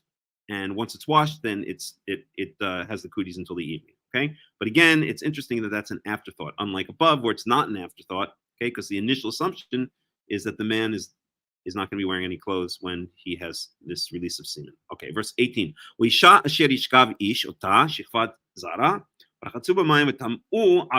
now this is very interesting. Okay, so a woman, so any woman who the man has sexual relations with her, and releases semen, that they have to bathe themselves in water, and they remain having the cooties until the evening. Okay, so let me just translate this again. So any woman with whom a man sleeps with, in other words, who a man has sexual relations with. And by the way, the Hebrew is very interesting because so I'm going to translate this almost word for word here. Okay, wa isha asher ishkav ish ota. So the subject of the sentence is ish, a man. Asher ishkav. I'm sorry, isha asher ishkav ish ota. Actually, it's the female. It's the woman that's actually subject because it's passive, but it's not passive. But anyway, the point I'm trying to make here is that the asher ishkav ish ota. Actually, this is a subphrase. I guess this is what do they call this again? A dependent, not participle, dependent phrase or something like that. So this is a sentence in itself or a sub-sentence in itself. Ishkav ish ota. So a man who sleeps, it doesn't say with her, it says who sleeps, and then ota is the direct object. So it basically means, I'm trying to think of a way to put this. A man who, oh God, how can I say this without being, let's see. A man who, I'm just going to say, who F's her. And why am I using that word? Because that's what it's saying here. It's not the man and the woman are sleeping together. The man is the subject. The woman is the object. The man is the doer of the action, and the woman is the receiver of the action. So maybe we won't use the word F. Maybe we'll use the word, shag. Okay, that's a little bit more. Okay, so a man who, so if a man shags her, okay, that woman, okay, and releases the isha sher v'shichvad zara, and semen is released, meaning the act is consummated. Okay, if a man shags a woman and releases semen into her, then both of them have to bathe themselves in water, and they both remain in a state of ritual impurity. They both have the cooties until the evening. So this is talking about regular sexual relations. Okay, even if it's a man and a woman, a husband and a wife, and they're doing it in the context of producing children, and even if a child actually ultimately comes out of it, still, in terms of having the cooties, not having the cooties, both the man and the woman, the act is consummated if semen is released from the man's sexual organ into the woman's sexual organ. Then both of them now have the cooties. They both have to bathe themselves, and they remain with the cooties until the sun goes down. Okay. All right. The Rabbinites promote sex on Erev Shabbat, but we're not supposed to come into a holy place like synagogue when we're unclean. So what is it? Okay. So a synagogue. Okay. So this is very important, Paul. A synagogue does not need to be. You do not need to be in a state of ritual, in a state of ritual cleanliness in order to enter a synagogue. Okay. The only time you need to be in a state of ritual cleanliness is if you go to the tabernacle/temple, holy temple, in other words, or if you have contact. Let's say you want to eat things that have been dedicated to Yahweh. Okay, the kedoshim, anything that's holy, anything that's been dedicated to Yahweh, or the province, the sanctuary, the province of the sanctuary, which means in the case of the tabernacle, within the courtyard. In the case of the holy temple, when it was permanent, also I guess it would mean within the courtyard. Okay, anything within the tabernacle or holy temple province, you're not allowed to be in a state of ritual impurity when you go there. Any other place on planet Earth, there is no prohibition against being in a state of ritual impurity. You can go to a synagogue, You can go to the marketplace. You can go to on the bus. You can go on the train. Whatever you want. Okay. You might want to refrain from it because then you're going to spread your ritual impurity around, and maybe someone else is going to then end up going to the tabernacle or the holy temple. But you yourself are not in any kind of violation if you go to any of these regular places, any of these non-sanctified places, and or touch any of these non-sanctified things. So if you just eat a regular hamburger, it's fine. But if you eat a hamburger where someone has said, "I dedicate this to Yahweh," then that now becomes holy, and you're not allowed to have contact with it if you were even allowed to have contact with it in the first place, because some of it is just for the Kohanim or for the Levites. But if you were allowed to have contact with it in the first place, you're not allowed to if you're in a state of ritual impurity. Okay. Now, why do you even mention this with the synagogue? Because the Karaites have this law, and when I say the Karaites, right, exactly, because they're a bunch of idiots. Okay, they're a bunch of idiots, and this just goes to show how close to the rabbis they've become and how far they've gone away from Karaism. Okay, they are, in my opinion, they're adding to the Torah by making this request. Okay, they're implying that their synagogue is on the level of the tabernacle or the holy temple, and it's not. Okay, so yes, I was just about to mention that the Egyptian Karaites have a rule, a silly rule, in my opinion, that you must be in a state of ritual cleanliness, that you have to get rid of all the cooties before you can go into their synagogues, and they insist on this, that everyone go to a mikveh before entering the synagogue. Of course, we know that going to a mikveh is not necessarily going to cure a person of ritual uncleanliness. It depends on what type of ritual uncleanliness that he has. So, for instance, we have the whole ceremony of the red heifer to cure a person of ritual uncleanliness from coming in contact with the dead, which is apparently the most serious form of getting the cooties. And other than that, let's see, are there any other examples? Yeah, with the tzara'at. Not that there is tzara'at today, but if someone has tzara'at, then there are other things you have to do just besides bathe yourself and wash yourself. In other words, there's no guarantee that just bathing yourself in running water is going to get rid of all your ritual impurity. But I guess their implication is, well, that's the best we can do today, so at least do that before you enter the synagogue. I would say that it's wrong to do that. It's wrong to make such a request because it equates a synagogue in California, or even in Jerusalem for that matter. Maybe you can make an argument for Jerusalem, but certainly outside of Jerusalem, a Karaite synagogue in Ramleh or in Rishon LeZion, they have no business requesting that someone be in a state of ritual purity, because it's adding to the Torah, in my opinion. Okay, the only time you have to be in a state of ritual purity is when you come to the tabernacle / holy temple, or you eat one of the foods, one of the things that has been dedicated to Yahweh. Okay, all right, let's go on. So, if you have regular sexual relations with your wife, both of you get the cooties. Okay, and you have to wash your clothes. You have to wash yourselves, and you remain unclean until the evening. If you happen to be wearing any clothes, like let's say a maid uniform or a schoolgirl uniform or something. Okay, I'm being a bad boy again. Then of course that has to be washed as well. That's covered above if semen gets on any type of clothing. Okay, then that has to be washed as well. Okay, but again, the implication, that's not even mentioned here, because the implication is when the sexual relations, they're not going to have any clothes on, so it's not even mentioned. It's mentioned as an afterthought. Okay, and that takes us to the end of dealing with the man, the release of irregular flow from the man's sexual member. Okay, the release of semen from the man's sexual member or on the clothes. Oops, where was it? Or on the clothes. And then relations between a man and a woman. So maybe this is actually implying, rather than just being general, maybe this is specifically implying just a release of semen, not in the context of having relations with a woman. And this is talking about having relations. I don't think so. I think it's talking about in general, but then it's just clarifying here that even if it's with a woman, then the woman also becomes, gets the cooties. Okay. All right. Now we go on to women. Okay. So we're going to talk about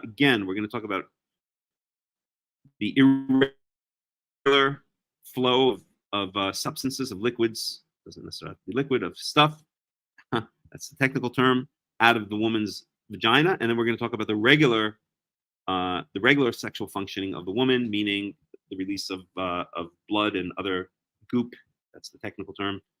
Once a month, as the context of her regular normal menstrual cycle. Okay, so we're done with men. Men out of the room. Women in the room, and we're starting in verse 19. Isn't this more interesting than tzarat, than leprosy? I knew you'd like it. Verse 19. Well, isha ki ti'eh zavadam, ti'eh zava bebasara, shiv'at yamim ti'eh b'nidata, v'chol hanogeh ba yitma ad ha'arav. Okay. Okay, so here, I'm sorry, here we're talking about just the regular menstrual cycle. Okay. Well, isha ki ti'eh zavadam. So a woman who has who has a flow of blood, okay, so if she has this shivat yamim, well, let me just read this again because we have an etnach here. So this is the first half of the verse. So a woman who has a flow of blood, and this flow of blood is from her flesh, and again, that's a euphemism for her sexual organ, for her vagina. Okay. So for 7 days, she shall be in her nidah. Is her, usually they translate this as her distancing or her sickness. We'll get a translation for that in a second, but I'm just going to go with the translation here, which is she shall be set apart. Okay. And anyone who touches her she'll get the cooties until the evening. Okay, so let's just talk about that for a second. So this is a woman who's having a regular menstrual cycle, and once it starts, then she is now for 7 days. She's going to be in her sickness or in her separation. Okay.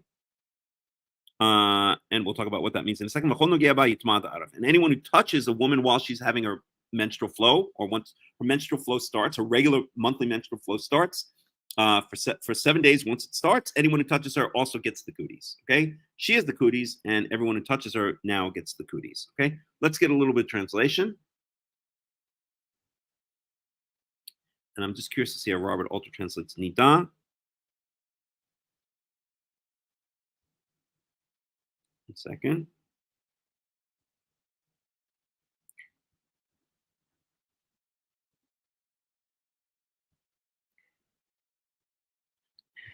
Flux of blood or flux meaning from her genitals. 7 days she shall be in her menstruation. So he just translates very kind of non-committal, either translated sickness, because it's sometimes related to the word dava, or it's translated as her separation. He just translates it as menstruation. I have a feeling he's going to explain why. So let's read this. And a woman whom a man is bedded with the emission of seed. Okay, so this is going back to the previous one. Let's just read his comment here. Sexual intercourse with ejaculation renders both parties temporarily impure in regard to participation in the cult. You see that, Paul? Participation in the cult. Whenever academics speak about the cult, it doesn't mean, as I have to point out a lot, it doesn't mean the cult like, like the Democratic Party or something like that. Cult means a systematized worship of Yahweh, meaning the sacrificial system, the bringing of sacrifices, etc. Okay, a widespread idea that in the ancient world, hence the Israelites are enjoined to refrain from sexual relations for 3 days before the Sinai Epiphany. That's right. That's in Exodus chapter 19, 18, thereabouts. Okay. For flux being from her genitals, again, the noun used is basar, flesh. That's a euphemism. The translation follows Ibn Ezra in understanding this is a euphemism for the vagina and uterus, which, of course, is the locus of the menstrual flow. The notion that the menstruant is a source of contamination to be strenuously avoided is shared by many ancient cultures. Even if the restrictions regarding menstruation are less extreme here than in some other cultures, the association of this natural female function with uncleanliness is one that has had problematic social blah, blah, blah, blah, blah. Okay, now he's making political commentary. Listen, you don't need to be a genius to know that it's kind of gross when that happens, right? Anyone who's had a wife, okay, will know. Even the wives themselves know, right? It's definitely cootie inducing, okay? It's definitely kind of gross. Okay. So, okay, her menstruation. Now, this is the comment that I want. So the noun nida is conveniently derived from the verbal stem nun dalet hey, which means to banish. Levine proposes that it is cognated with nun zayin hey, to sprinkle or to spatter, thus referring explicitly to menstrual flow. Interesting. Mm-hmm. So he is non-committal. So it's usually translated as to banish or separation, the time of her separation. He just says that means to sprinkle, and so he translates it in a very non-committal way as menstruation, which I actually like that. I don't know if that's correct, although d and z are interchangeable. They're both sounds that are made towards the front part of the mouth, so he could be right. The point being that it's difficult to translate this word in Hebrew. It's usually translated as her separation, the time that basically you want to stay with her.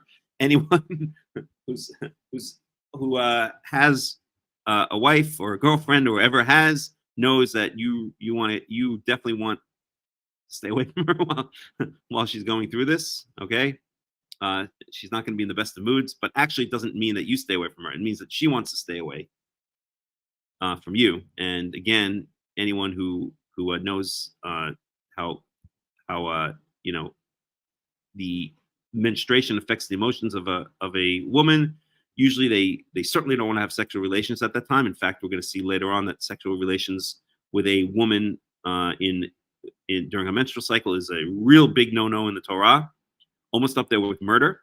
And really the woman she wants to stay away. She just wants her own space. She doesn't want to be touched. She doesn't want to be, she's sick at that point, temporarily in a state of not feeling well, and she just wants to stay away from everything. So I think that's really what it's referring to. Okay, all right. Verse 20. So if she lies down on anything, just like we saw above with the zav, or even with the mitzorah, with the person who has tzara'at, who has skin blight. So anything she lies down on now becomes impure. And anything she sits on now becomes impure. Now it gets the kudis.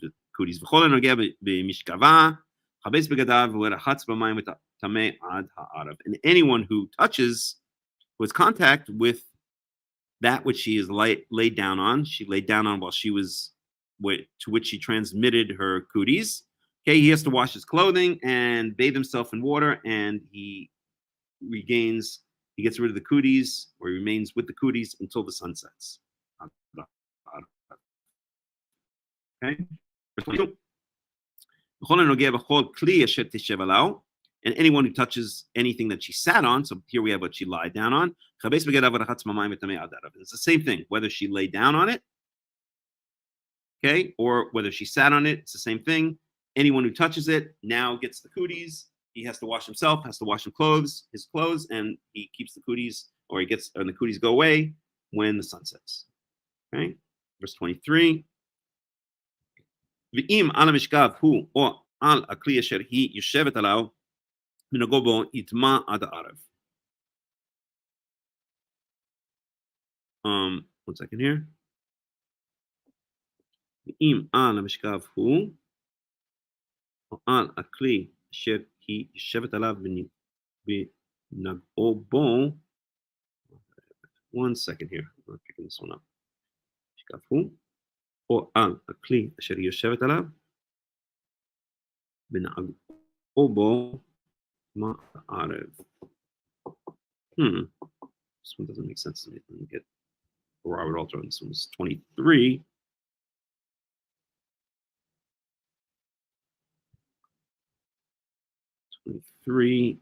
And if it is on the bedding or on the object that she's sitting on when he touches it, okay.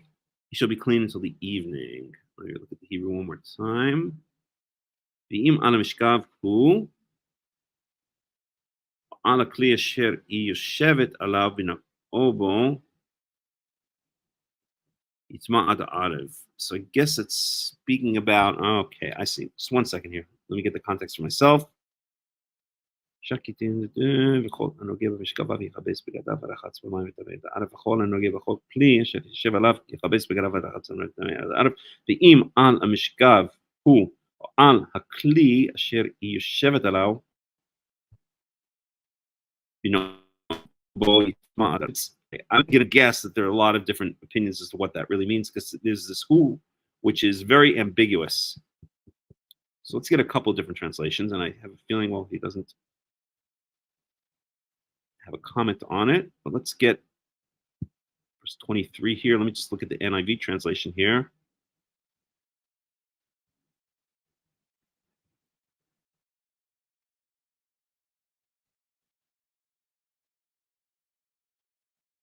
Whether it is on the bed or anything she was sitting on, when anyone touches it, they will be unclean until the evening. See, this is, even in the English, it's ambiguous. Okay? Whether it is the bed or anything she was sitting on, when anyone touches it, they will be unclean until the evening. See, the NIV is giving a different translation. And if it is on the bedding or on the object that she's sitting on, when he touches it, see. Okay, so already we have two different translations. So we'll get a little bit of commentary here because it's really ambiguous. I have to plug in. So let me just plug in right now for 2 seconds. I'm not going to put on any music or anything like that. I'm just going to plug in. So just a second.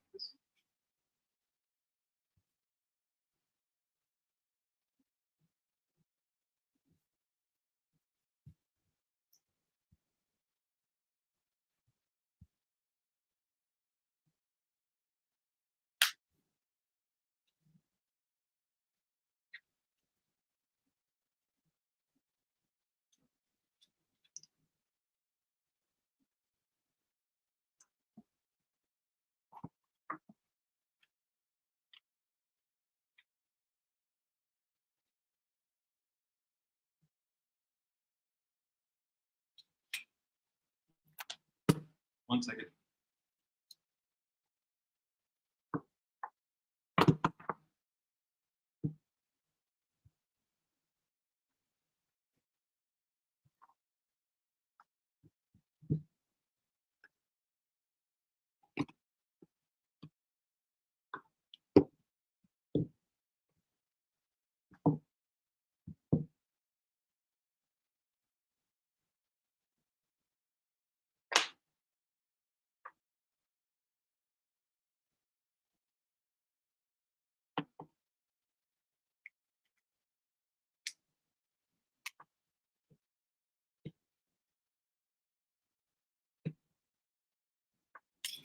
Just a second.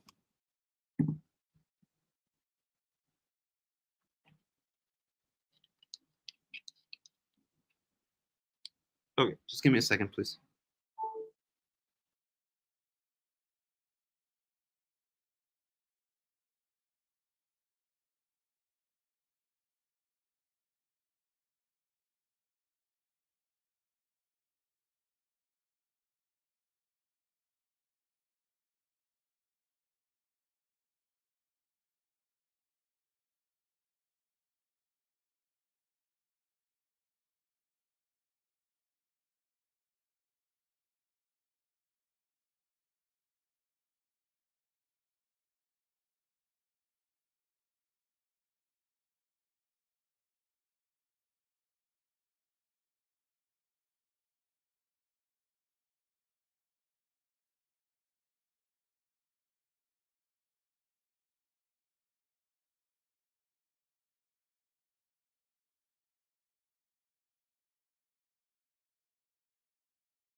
Okay, we're back.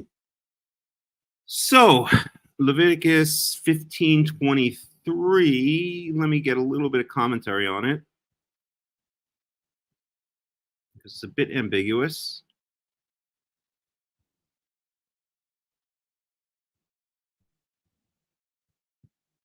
So we can go to these various commentaries, most of which I've rarely heard of, but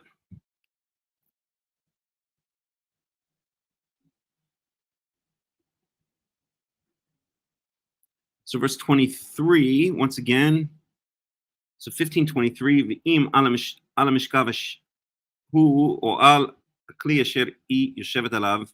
So there are two possibilities here that we've seen so far. So V'im ala mishkav hu. So Robert Alter seems to be translating this as if the blood that comes out of the woman's vagina is on the bed / couch or on the seat that she's sitting on, and the person touches it, then he gets the cooties until the evening. But then the NIV says,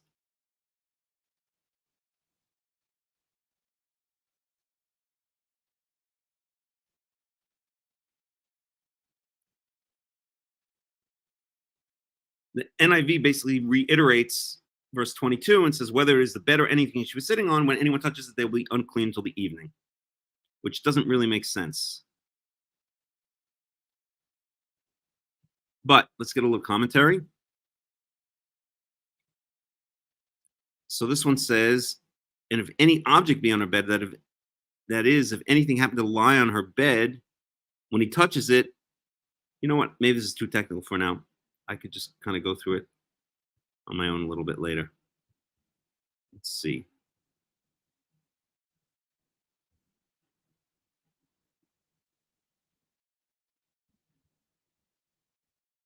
Yeah, I'm gonna just skip ahead now. I can just go through this on my own later. Point is that there's a little bit of ambiguity there. Okay. On verse 24.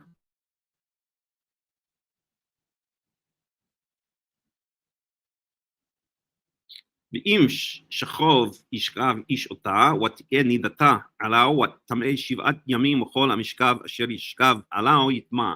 So, paraphrase here, if a man has sexual relations with a woman while she's in her menstrual cycle, which is, by the way, a big no-no, as we'll see later on, but if it happens, this is now not referring to the fact as to whether it's a big no-no or not, and it is, it's referring to what are the implications in terms of ritual cleanliness, ritual uncleanliness, okay?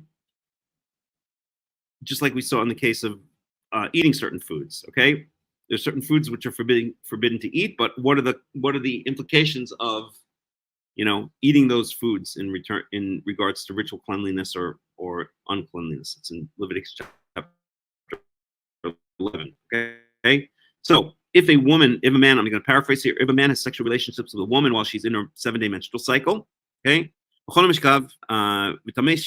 Basically, now basically he kind of enters a symbolic menstrual cycle.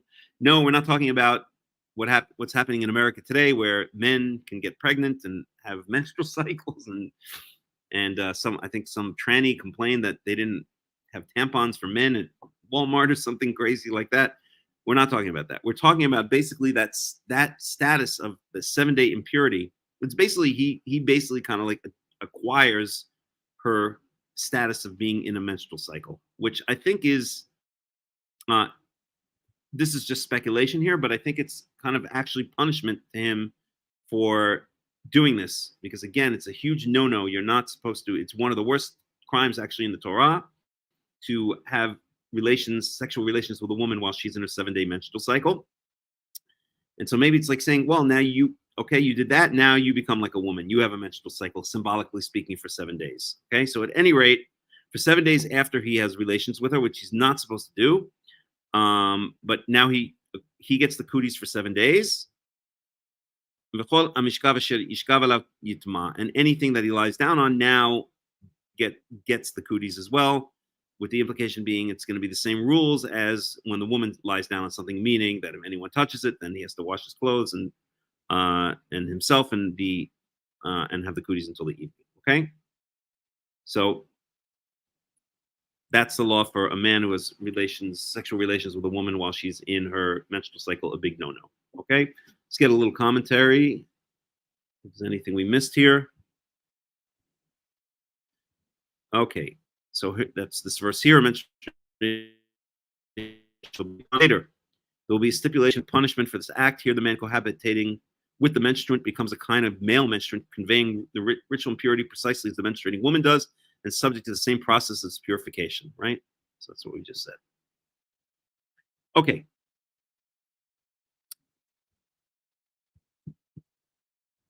So from here to here is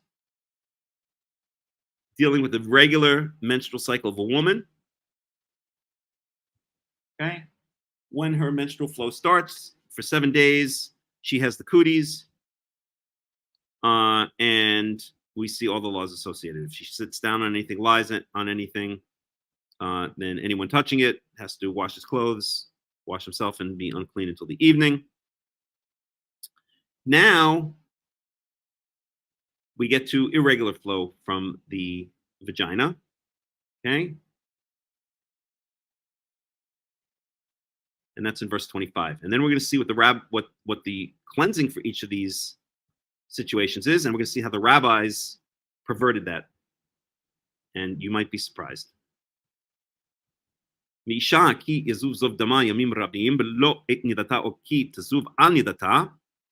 So first verselet. It's called a verset, but I like to call it a verselet. It sounds better. So a woman who has a flow of blood for many days, not at the time of her menstrual cycle, or tazuv al nidata, or she has a flow that continues after the usual 7-day menstrual cycle. So she has a flow, 2 weeks after her last menstrual cycle. That's a strange flow. Okay, that's irregular. Or if it lasts more than 7 days, that's also irregular. So this is the female equivalent of the zav. Okay, by the way. No, there's not actually, because Yazub Zov. I'm sorry, my mistake. Zov is the subject. Okay. At any rate, so this is the equivalent of the irregular flow of a male. Remember, if a male has weird stuff coming out of his sexual organ, out of his penis, then he enters a state of ritual impurity. Okay, that has to be cleansed. He has to wait for it to stop, wait 7 days, then on the 8th day he brings sacrifices. Okay, if he just releases semen and it's not irregular, then he just washes himself, washes any clothing that it got on, and then waits until the evening, and then he's clean. Okay. Here we have a situation where a woman is having a regular menstrual flow. So that's the female analog of a man just releasing semen. It's completely normal. It's completely normal part of the sex functioning. And here we have a woman who has an irregular flow of blood, either not during her period or her period lasts longer than 7 days. And this is the analog. This is the analog of the male having the weird discharges from his penis. Okay. And that's called a zav or a zava. Okay, in the case of a female, it's a zava. It's a irregular flow of blood outside of the normal sexual functioning. Okay. Verse 25. Oh, we just read this. So she has flow of blood either not during her period or her period lasts longer than the usual 7 days.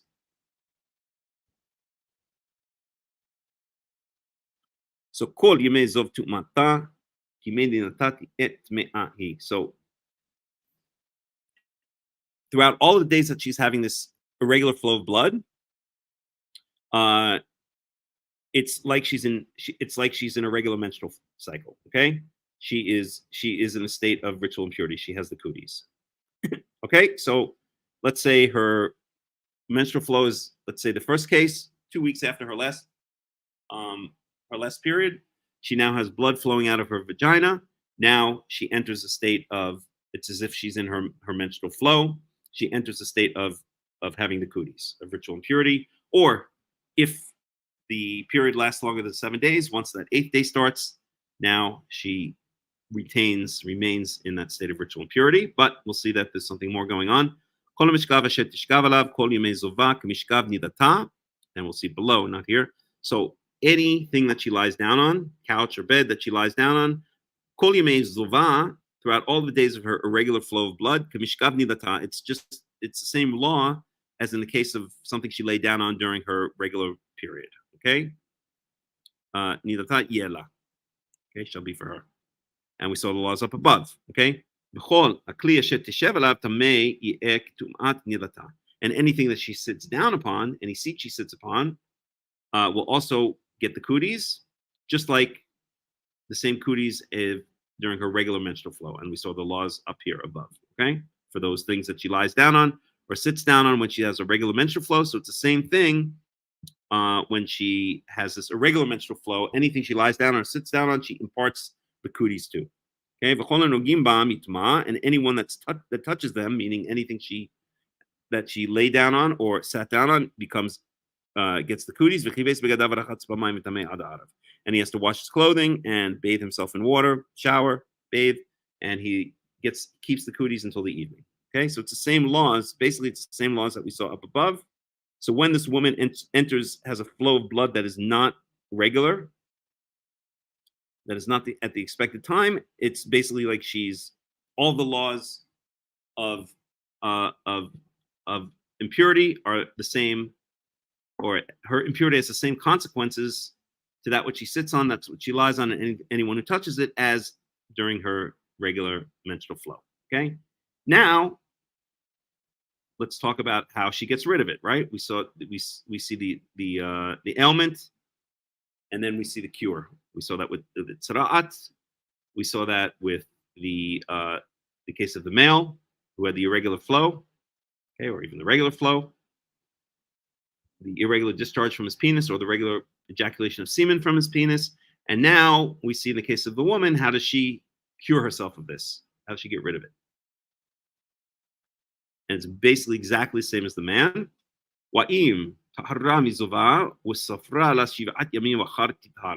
And if she's cured of her irregular flow of blood, then she counts 7 days after that blood stops. And then she returns to a state of not having the cooties, a state of cleanliness. It's exactly the same as we saw at the male that has the irregular discharge from his penis. Once the discharge stops, he counts 7 days, and then he gets rid of the cooties. Okay? And on the 8th day,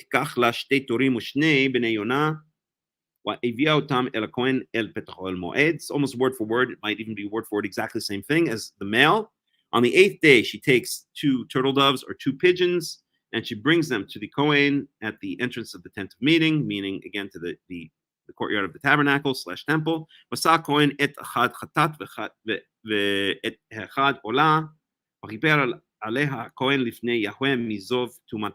I think it's almost exactly the same words. Okay, let's see. I'm not going to hunt it down right now, but it might be exactly word for word, more or less, except this isha or ha. This is in female rather than a male, but other than that, it's almost word for word the same thing. So the Kohen is going to take one of the birds and turn it into a sin offering, a recompense from inadvertent transgression offering. We explained why up above. Maybe while she was in a state of having the cooties, she did something that she shouldn't have done. She somehow came in contact with something that is in the province of Yahweh, that's in the holy province. And so she needs to ask for atonement just in case that might have happened. And one is a fully burnt offering. And the Kohen, in doing so, will atone for her before Yahweh from the impurity, from the cooties of her irregular blood flow. Okay.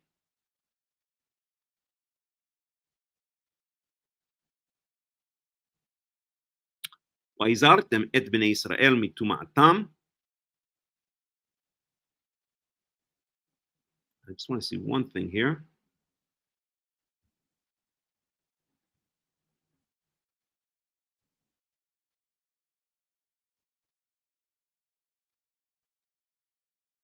Yeah.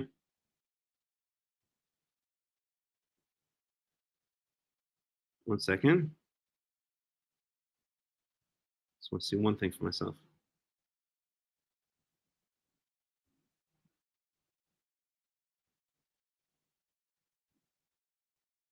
One second.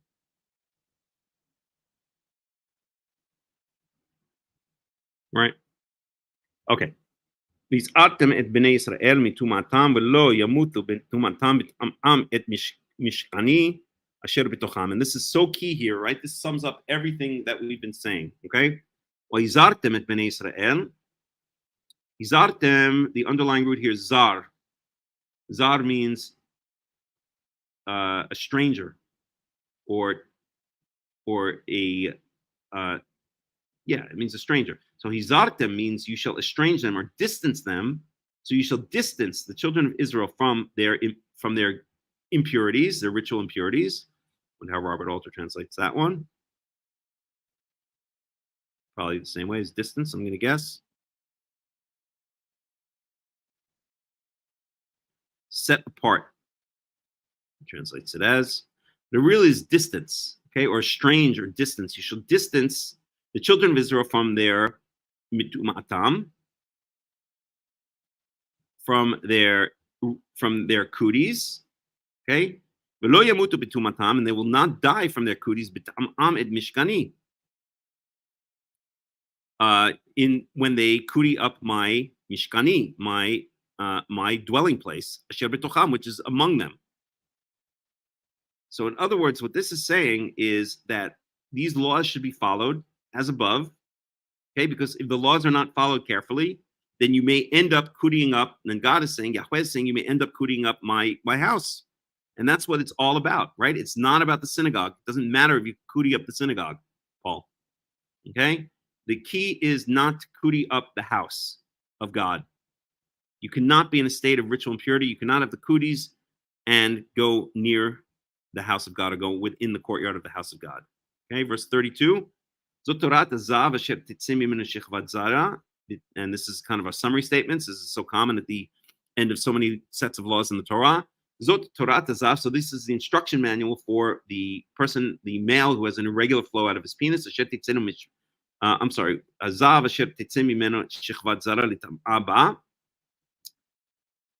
Okay, the person who has a flow, the male who has a flow, and out comes semen, and he gets the cooties from it. Okay, and let me just back up here. So from here to here,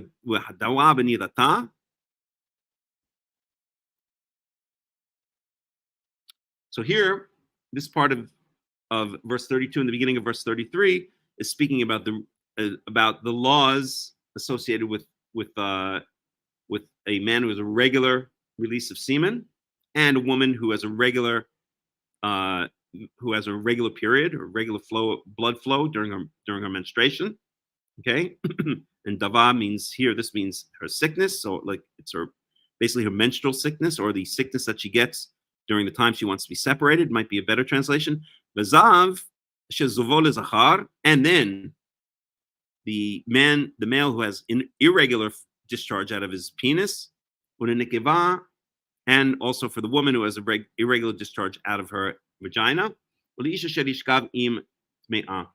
and for the man who has sexual relations, who has sexual relations with a woman who is in her menstrual cycle. Okay, so these are summary sentences. Now, what's very interesting here,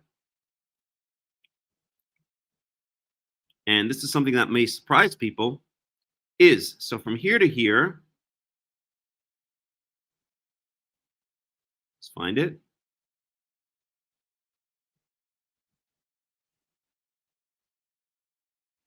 Yeah, it's really just here.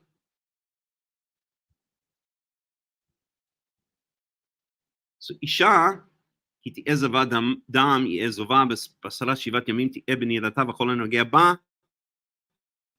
itma ad ha'arev. So a woman who just has a regular menstrual flow, okay, remains in a state of ritual impurity, has the cooties for 7 days, and then she immediately gets out of it. Okay, I just want to see one thing here.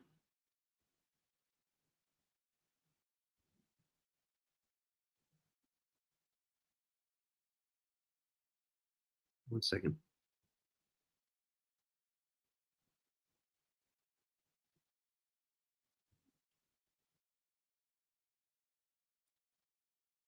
Yeah. So in the case of a regular menstrual flow, a woman automatically exits it after the 7 days. She does not have to bathe herself in water. She doesn't have to wash her clothing. She doesn't have to do anything. Okay? She just exits after the 7 days. Okay? When we have the cleansing of a woman, when it speaks here about when her flow stops, she counts 7 days and then she brings a sacrifice on the 8th day. This is for the irregular flow. Okay? But if it's that's for an irregular flow, for a blood that comes out not during her period or lasts longer than 7 days, then she enters this special state where now she has to wait for it to stop, then count 7 days, and then bring 2 birds of sacrifices. But if it's just a regular menstrual flow, okay, she just stays, she has the cooties for 7 days, and at the end of the 7 days, it's gone. She doesn't have to do anything. She doesn't have to count another 7 days. She doesn't have to bring a sacrifice. She doesn't even have to bathe herself in water or bathe her clothing, okay, during her regular menstrual cycle. So this whole idea that the rabbis say, exactly. As Mauricio says, Orthodox Jews and traditional Qara'im require a woman to wash in water nowadays. That's right. And the Torah does not imply that at all. Okay?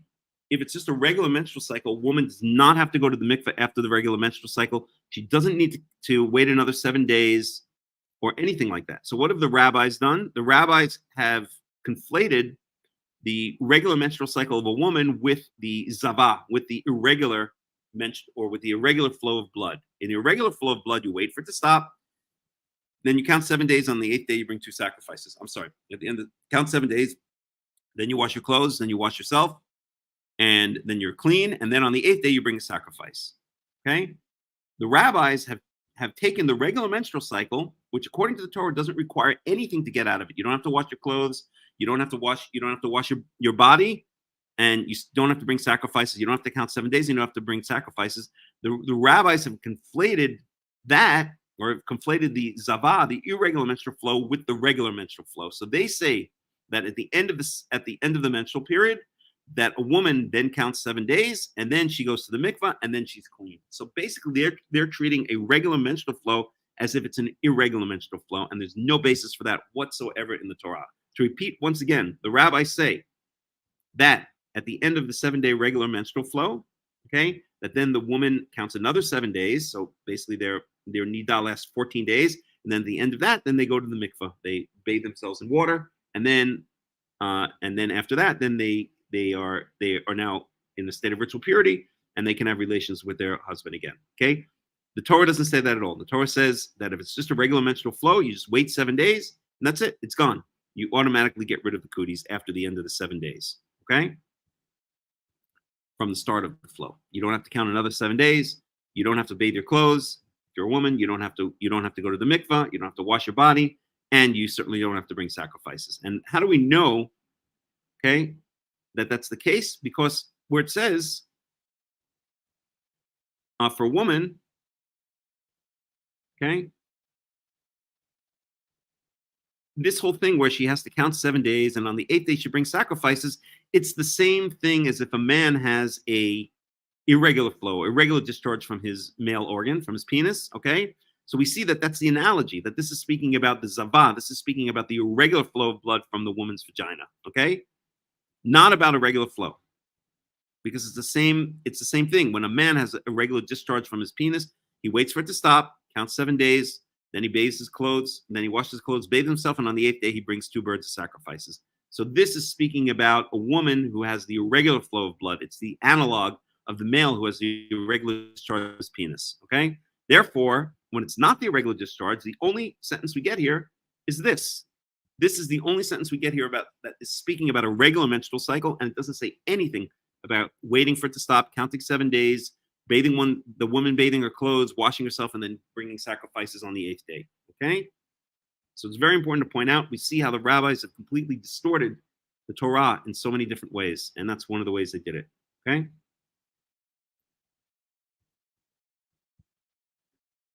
But the man has to bathe, so Paul says, exactly, this is a natural process, something that just happens to a woman. Exactly. Okay? And Paul says, but the man has to bathe and wash his clothes. If he touches her, anything she touches, how fair is that? Well, it's fair because she herself, during those 7 days, during the 7 days of a regular menstrual cycle, she has the peace. Okay? And if she sits on something, lies on something, and then someone else touches it, then that person has the cooties until the end of the day. So I think it's fair, right? Because the cooties spread. And it depends on how serious the cooties are, how much they spread. Okay? So I don't see anything unfair about it, Paul. So I'm not sure exactly what you're referring to, why you're thinking it's unfair, but it seems completely logical to me, if you ask me. Okay? And that brings us to the end of Leviticus chapter 15. Let's just take a look at 16. I don't think I'm going to start it today. So 16 is fascinating. 16 is Yom Kippur.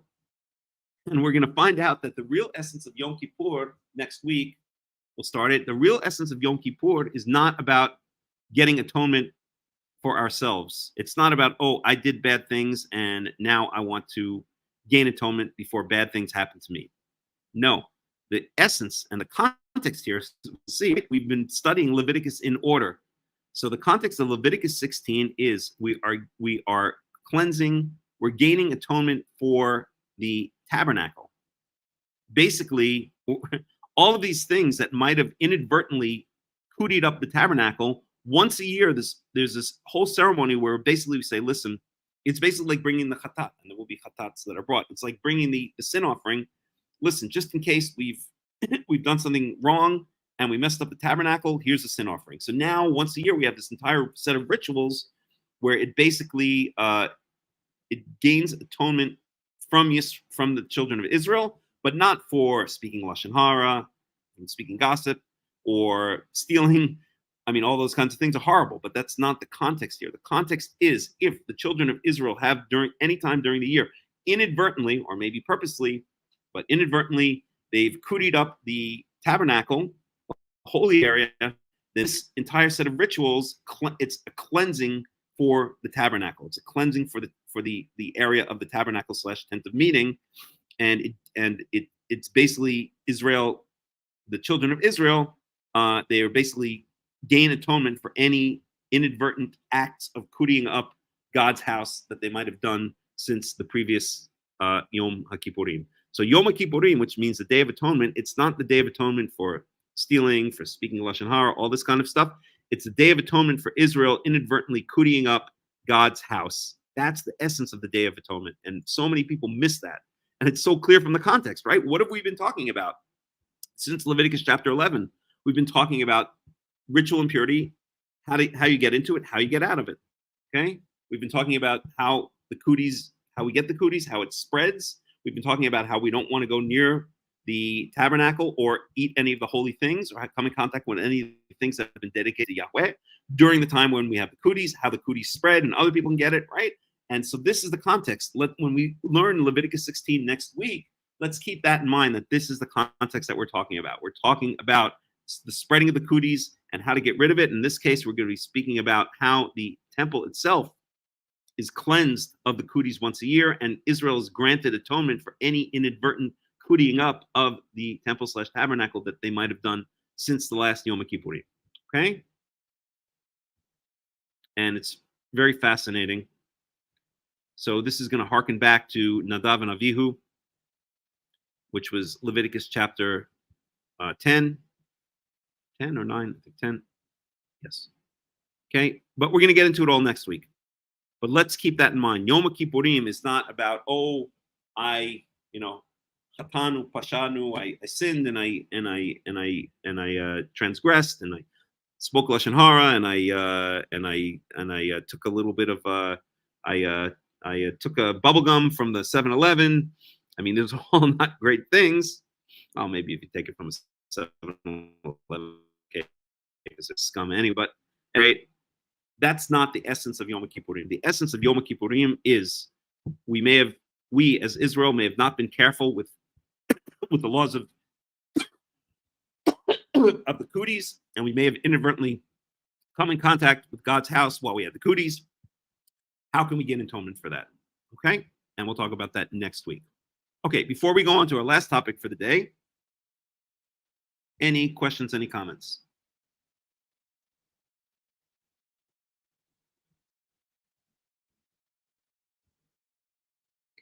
So Mauricio says, I think the difference was the menstruating woman had to offer sacrifice at the end of the period while the person who touches her only washes. No, Mauricio, the menstruating woman, as long as it's a regular menstruation, does not have to offer sacrifice.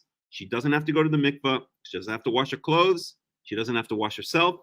And she doesn't have to count 7 days. She automatically exits the state of having the cootiness, of having the cooties at the end of 7 days since the onset of the menstrual flow, of the flow of blood. Okay?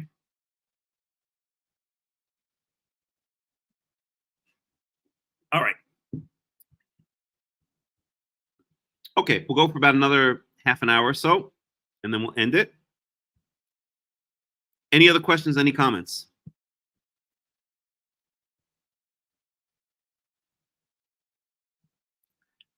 So, yep, that's fine. It's a common misunderstanding. So let's talk about this third topic, which we started, maybe a couple of months ago. And I always put time permitting first because we don't always have time. But this idea of Kavod Yahweh, the glory of Yahweh. And this is the essence of Yahweh's existence on planet Earth. So Yahweh does live on planet Earth, quote unquote, in a certain sense. So what does that all mean, right? He doesn't have a body. So let's just start by saying different religions, right? We all want Yahweh to be on this earth with us. We want a father that's going to protect us, that's going to teach us right from wrong, that's going to teach us how to live our lives, all of this kind of stuff. And we need it here on earth. We're not up in heaven, as we saw in Proverbs verse 30, who can go up to heaven and back? Well, we certainly can't. Maybe Elon Musk can if he populates Mars. No, I don't think that's heaven, but Mars is probably more like hell. But at any rate, we want Yahweh, we want God to live among us. But how can he live among us? How can he live in this world of space and time? And we see that different religions came up with different solutions for it. So the Christians, how did they deal with the problem? Well, they say that God had a son. That son had a body, and that body, that son in that body lived on planet Earth, and then blah, blah, blah, right? And who died, came back, come back in the end. You know the thing, right? So that's how the Christians deal with it. Okay, they make up a son of God who has a body, and now God can live on this earth among us, which is what we all want. Okay, how do the Hindus deal with it? Well, they have statues, right? Like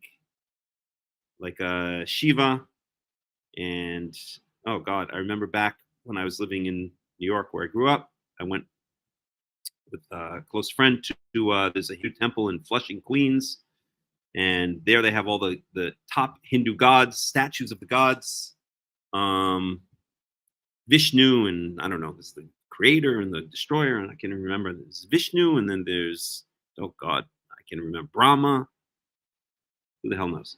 At any rate, so there was a fence around the areas where the gods were, and there was a sign which said, "Please do not feed the gods." And I'm like, what the frick is this? I mean, these people are nuts. So that's the way That's the way the Hindus deal with it, and many other pagan religions, right? They make statues and they say that these are the gods or represent the gods on planet Earth.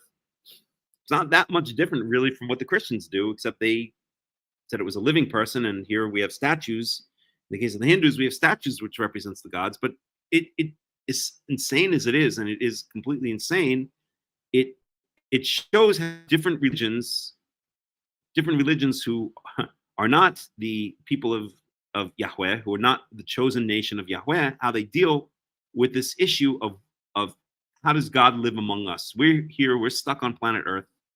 Okay, planet Earth sucks a lot of times. It's very beautiful, but it's very problematic. We're constantly surrounded, or we are surrounded by many, many, many people who are, who have not chosen to follow the path of God, who have not chosen to be godly. And how do we survive in such a world? How do we survive as one of the fish in the sea of sharks, or some of the fish in the sea of sharks? Well, if God lived among us and protected us and taught us right from wrong and looked out for us and maybe provided for us, then that kind of solves the problem.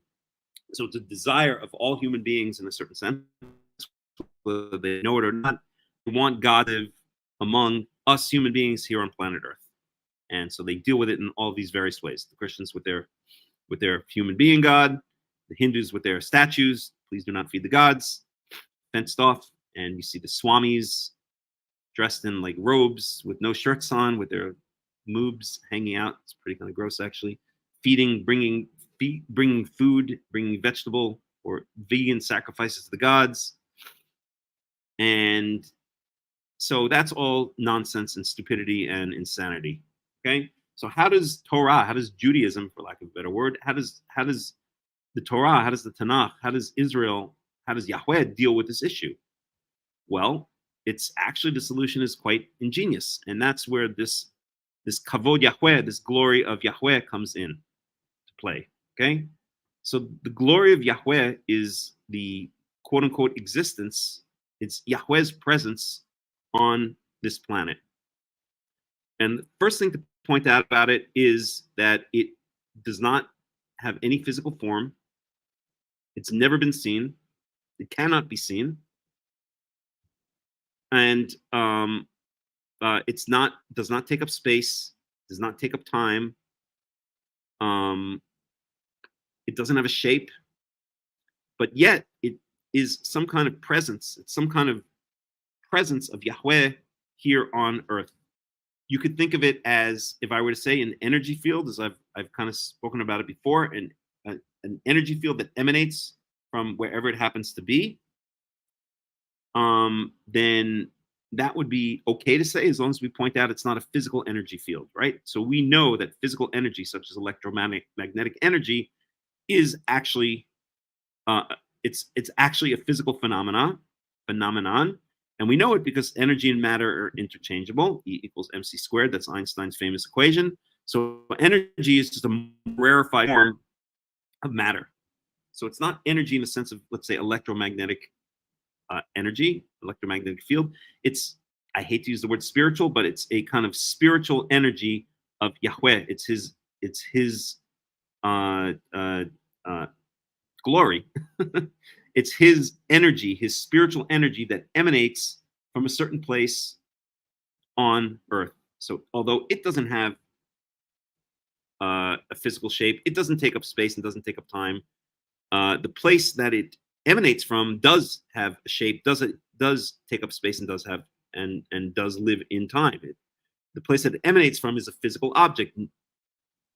Specifically, when it's where it's supposed to be, or when we haven't thrown out the glory of Yahweh, then that would be on Mount Moriah in Jerusalem, in Israel. Okay, that would be from the Temple Mount.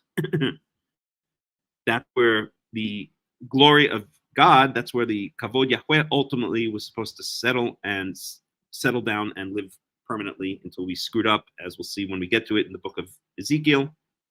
And Yahweh said, enough, my glory is out of here. Okay, but we saw it with we saw it on Mount Sinai. when Yahweh came down and spoke to the children of Israel on Mount Sinai, giving them the 10 Commandments. We saw it in the cloud and in the pillar of fire. And we see it in other places. But where it's supposed to live ultimately is between the cherubim on the cover of the Ark of the Covenant. The Ark of the Covenant is supposed to be in the Holy of Holies, in the tent of meeting, in the temple/tabernacle on Mount Moriah in Jerusalem in Israel. Okay, and that is the closest we can get, or that's the way. Let's put it this way: the way that Judaism, I hate to use the word Judaism, but this is the way that Torah, that the religion or the philosophy of Israel deals with, the religion of Israel deals with this contradiction of Yahweh living among us, but at the same time not having any physical shape or any physical form, because it is completely against the idea of the Torah for Yahweh to have any physical shape or any physical form. For him to do so would mean he has a beginning and an end, would mean he takes up space and time, and would mean by his very nature that he's flawed, because everything that has a physical entity is not perfect by its very nature. Hence the insanity of saying that Jesus, who, as my friend always likes to point out, when he was a little kid, pooped in his pants and threw his potatoes in his mom's face because he was a little baby, like all babies do, was somehow perfect. He was definitely not. The second that a being acquires a physical body, then he is no longer perfect. So Yahweh can never, by his very nature, can never actually acquire any physical form. Okay? So all that being said, that's background for us understanding a bit more about this Kavod Yahweh, this glory of Yahweh. And so now when we look at it again, and I have to be honest, I forgot exactly where we got up to, but we'll try to, I want to leave that open. No biggie. One second. But I'll try to remember where we were and pick it up from there.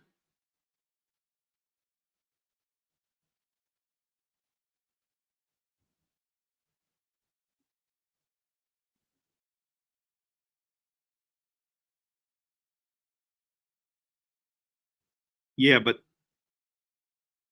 I don't know what you're talking about, Ethan.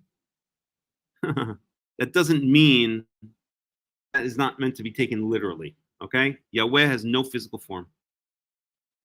It means that somehow our physical being, or our physical/spiritual being, somehow represents Yahweh, but we can have physical form, he can't. So I disagree with you saying that I'm wrong, but you're entitled to your opinion. Okay. So let's see where we can pick it up. I guess I'll have to look at the word glory and try to remember where we last left off when we spoke about it. How do I do this? Oh, I remember. I think I have to go here. I go to Strong's. No, that's not what I wanted to do. Let's see. Okay, good. So glory. Pick it up this way. Let's go to Hebrew.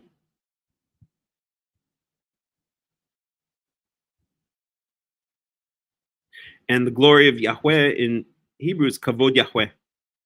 And Ezekiel 10 will eventually get to this. It's absolutely fascinating. So I think if I click on this, it's going to bring me over to Strong's, and then I'm going to get the concordance. Okay.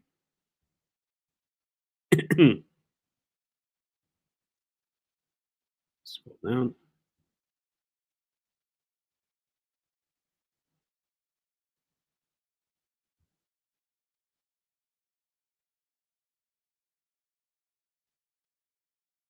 Okay. So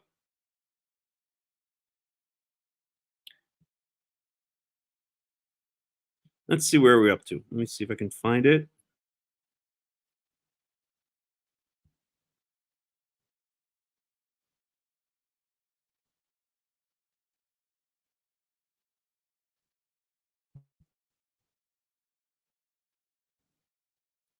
Well, let's pick it up in Exodus 16, even though we might have already covered that. But let's try picking it up there.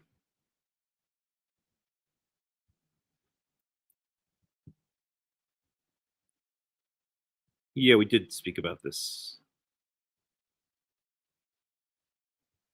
So this is the 16:7. So this is when, second, let's just look at it in the English so we can go through it quickly.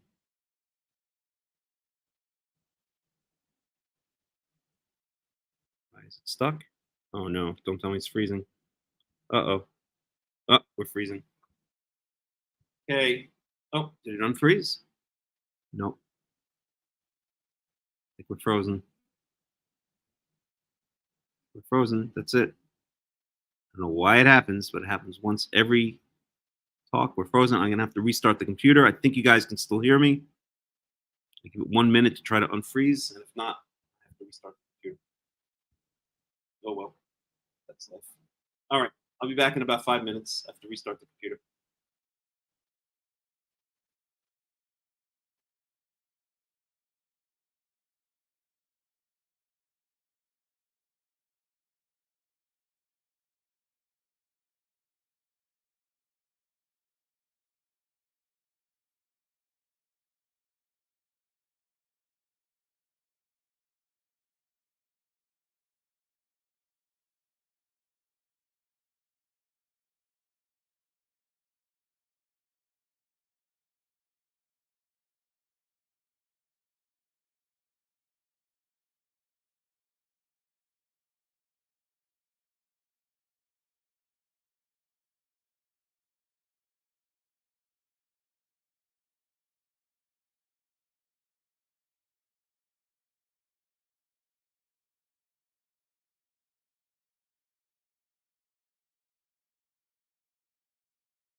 I think I'm back.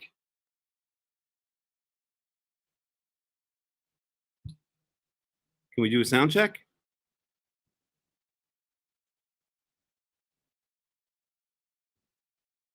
Hello? Somebody let me know if you can hear me. I'm back. Very good. Okay, so let me present screen. It's supposed to be share screen. Window.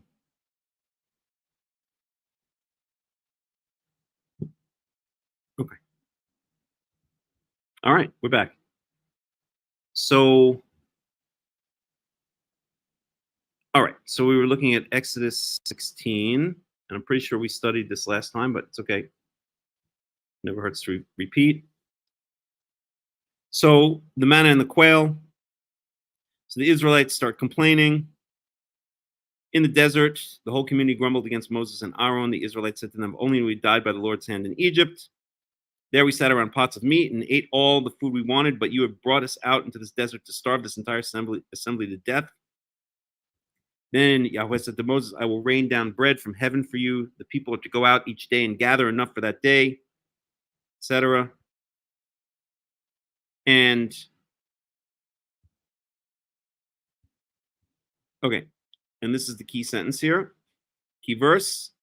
Verse says, so Moses and Aaron said to all the Israelites, in the evening you will know that it was Yahweh who brought you out of Egypt, and in the morning you will see the glory of Yahweh, because he has heard your grumbling against him. Okay, so you're going to see the glory of Yahweh in the morning.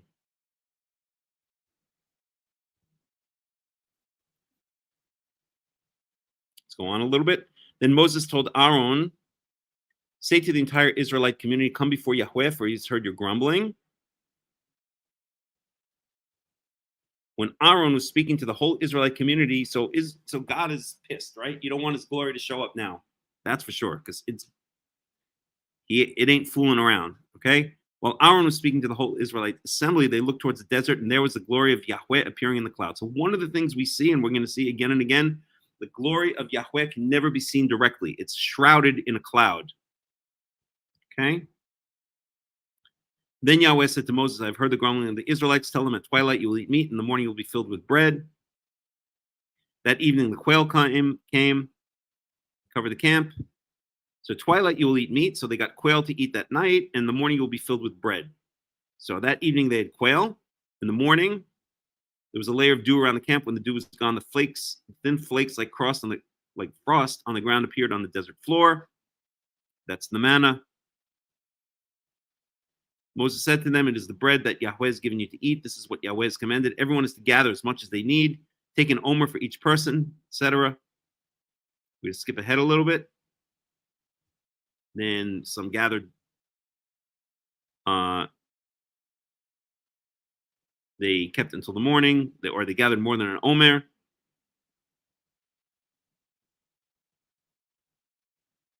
See if there's anything else I want to say here.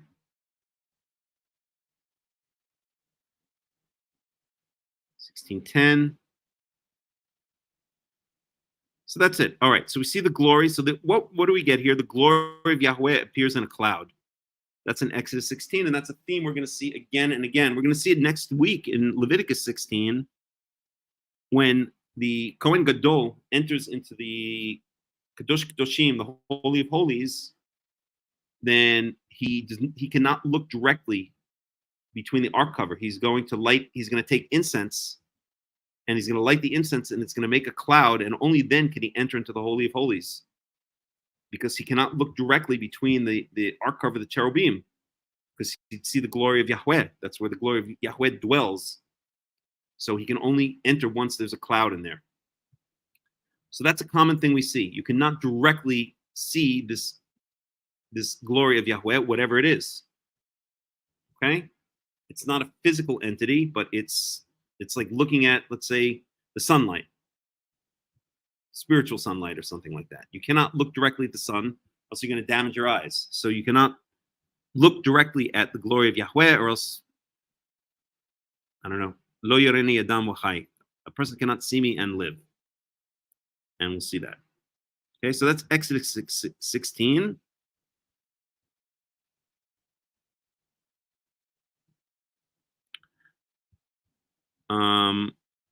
So the next place it appears is Exodus 24.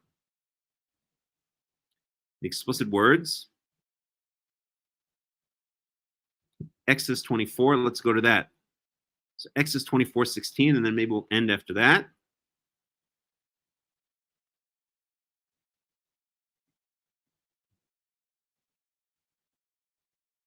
Bring it up in the English.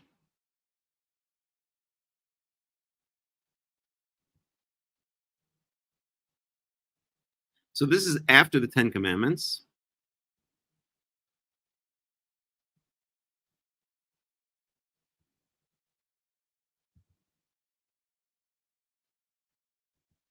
Let's just get the context here. We go back to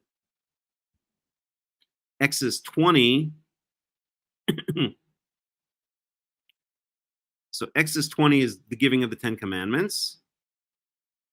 And even though it doesn't explicitly mention that the glory of Yahweh appeared, it's implied because he appears on the mountaintop, shrouded in fire, which is shrouded in a smoke, which is shrouded in a cloud.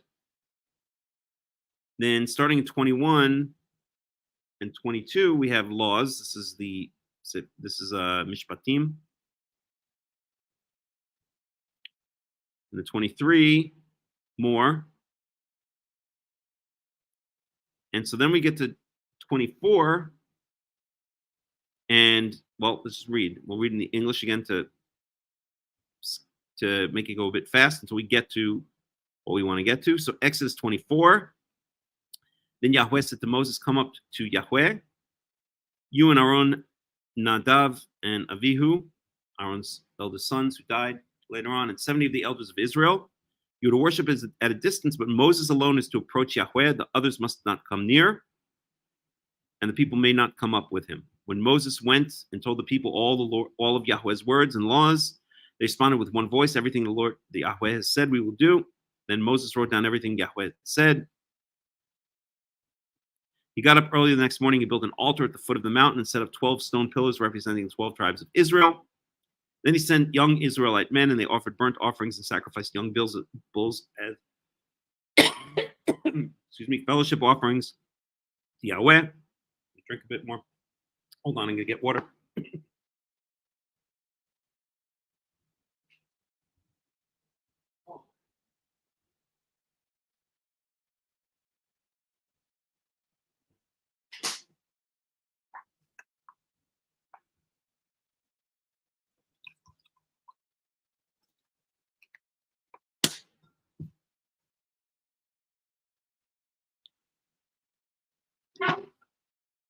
Moses took half of the blood and put it in bowls, and the other half he splashed against the altar.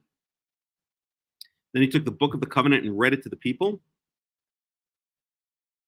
They responded, "We will do everything Yahweh has said, we will obey."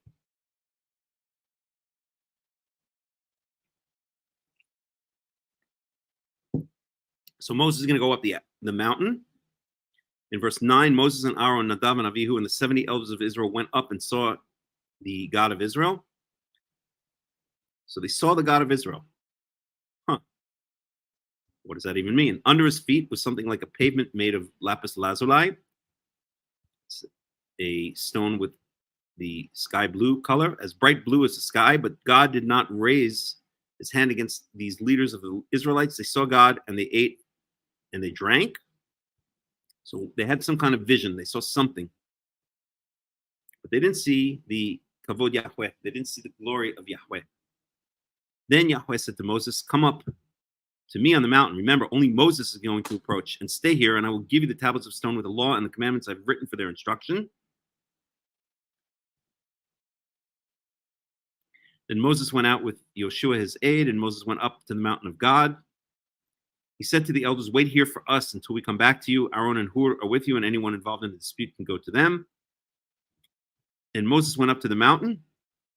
Now we'll switch over to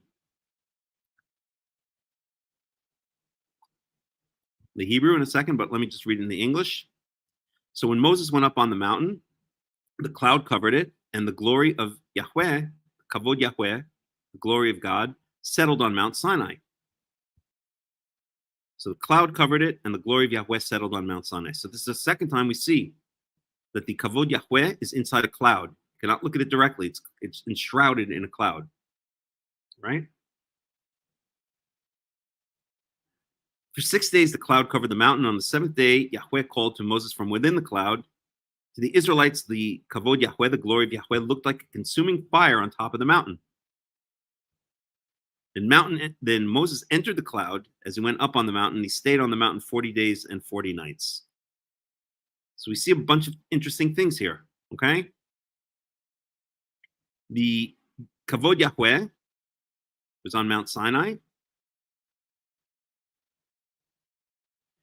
And Yahweh called to Moses from within the cloud. So this Kavod Yahweh is calling out to Moses. Does that mean that the Kavod Yahweh has a physical form? No, it doesn't. Yahweh can make the air move in a way that causes sound without actually being part of this earth. He created the earth, without being part of the earth, so he can do things on this earth without actually being part of the earth. Okay?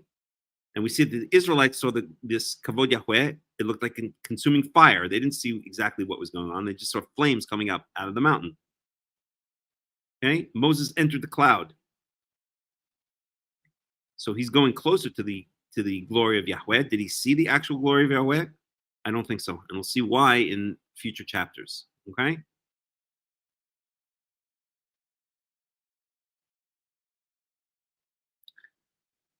Should we read the Hebrew on that one? Maybe. Maybe not. I think we get the idea from the English. Just read verse 18. Vayavo Moshe b'toch ha'enan. So Moses went in the cloud, al el har, and he went up to the top of the mountain. Vayhi Moshe b'har 40 yom wa 40 laila. And Moses was on the top of the mountain, was on the mountain for 40 days and 40 nights. Okay? Let's see if there's anything else I want to point out here. I think that's it for here. All right, so let's go on. Maybe we'll do one more set, and then we'll see. So this is not in the context of Kavod Yahweh. This is speaking about the Kohanic clothes, and it's for their glory, the glory of the Kohanim. Exodus. Maybe I want to do Exodus 33. Let me do Exodus 29 quickly, then Exodus 33, and then we'll end. So Exodus 29:43.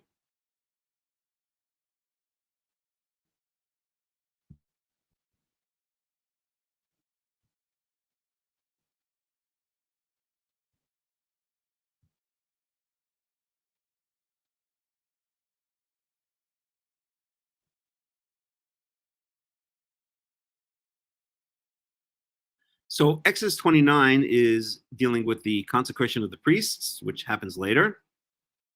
It's explaining how they're going to be consecrated.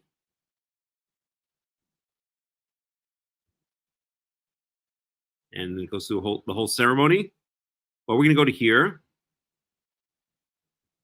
For the generations to come, this burnt offering is to be made regularly at the entrance of the tent of meeting before Yahweh. There I will meet you and speak to you. There also I will meet with the Israelites, and the place will be consecrated with my glory. So the entrance of the tent of meeting will be consecrated, or the tent of meeting will be consecrated with my glory. So I will consecrate the tent of meeting and the altar, and will consecrate Aaron and his sons to serve me as priests, and I will dwell among the Israelites and be their God. They will know that I am Yahweh their God, who brought them out of Egypt, so that I might dwell among them. I am Yahweh their God. So this is so important here. I think we'll focus on this. Let's look at the Hebrew on this one. This is Exodus 29. We'll start in verse 42.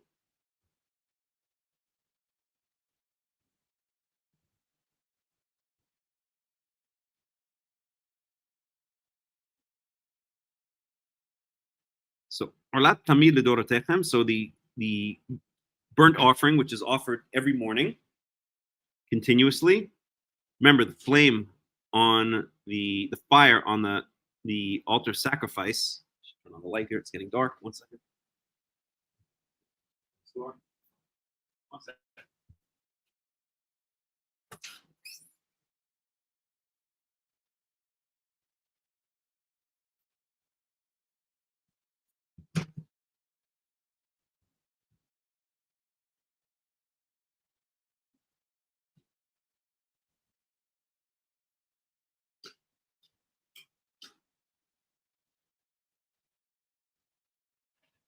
So remember, there's a burnt offering that's brought every morning, and it continually burns on the fire at all times until the next morning. The previous days is cleaned out, and then the next one is brought. Okay, so Petach Ohel Moed, at the entrance of the tent of meeting. We saw that means the tabernacle courtyard with the altar of animal sacrifices, Lifnei Yahweh, before Yahweh. So in this place, Asher Iva'ed Lachem Shama, and I will meet with you there. Daber Elecha Sham, and I will speak to you there.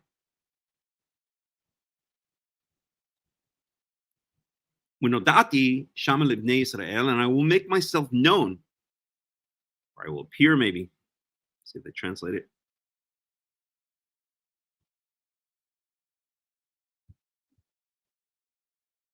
Meet with the Israelites. Okay. Oh yeah. I'm sorry. Not nodati. No adati. I will meet with the Israelites. Nodati sham libnei Israel. I will meet there with the children of Israel when yikdash b'kvodi. And this area shall be sanctified with my glory. So what does it mean? We said many times that the glory of Yahweh is going to dwell where? It's going to dwell. Let's bring up a map of the tabernacle again.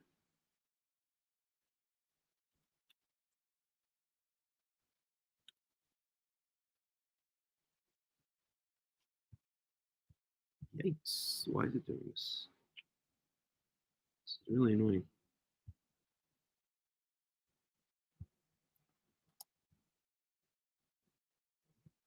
No, go away.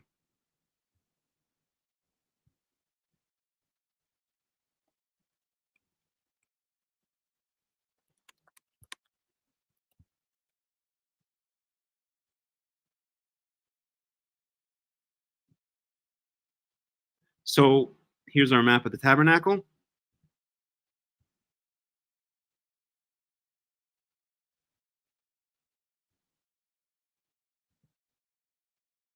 Okay. So this is the Holy of Holies, the Kadosh Kadoshim. This is the holy area. This is the tent of meeting. Okay. This is the courtyard, the tabernacle courtyard. And whenever it says Lifnei Yahweh, before Yahweh, or Bepetach Ohel Moed, at the entrance of the tent of meeting, it means in the tabernacle courtyard in this general area here, right? Around this is the altar of sacrifice. This is labeled incorrectly. This is the kior. This is the wash. So this is the Holy of Holies. That's the Ark of the Covenant. On the top of the Ark of the Covenant is the kaporet, the covering, the covering of the Ark of the Covenant. It has two cherubim on it, right? Ark of the Covenant.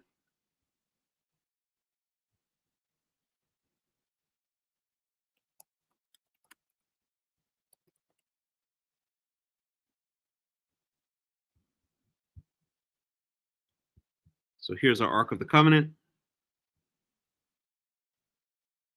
Okay, you get the idea. So these are the cherubim. The cherubim face each other and also face the Ark cover. And between the cherubim, this is where the glory of Yahweh dwells. Right there, that is God's literal dwelling place on planet Earth.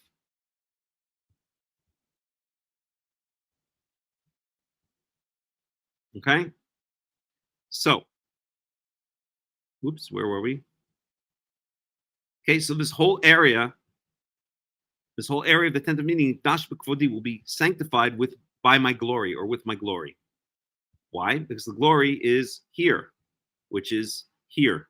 Okay, that's where Yahweh's glory lives, or ultimately is meant to dwell permanently on this planet. Of course, the Ark of the Covenant was sometimes taken out of the tabernacle. For instance, during war, it went out to war with the Israelites on certain occasions. But the glory of Yahweh dwells in the Ark of the Covenant. I'm sorry, between the cherubim on the Ark cover of the Ark of the Covenant, in the Holy of Holies, next to the holy area, inside the tent of meeting, inside the tabernacle courtyard, ultimately on Mount Moriah, the Temple Mount in Jerusalem in Israel. That is God's permanent home, or was me God's permanent home. Okay?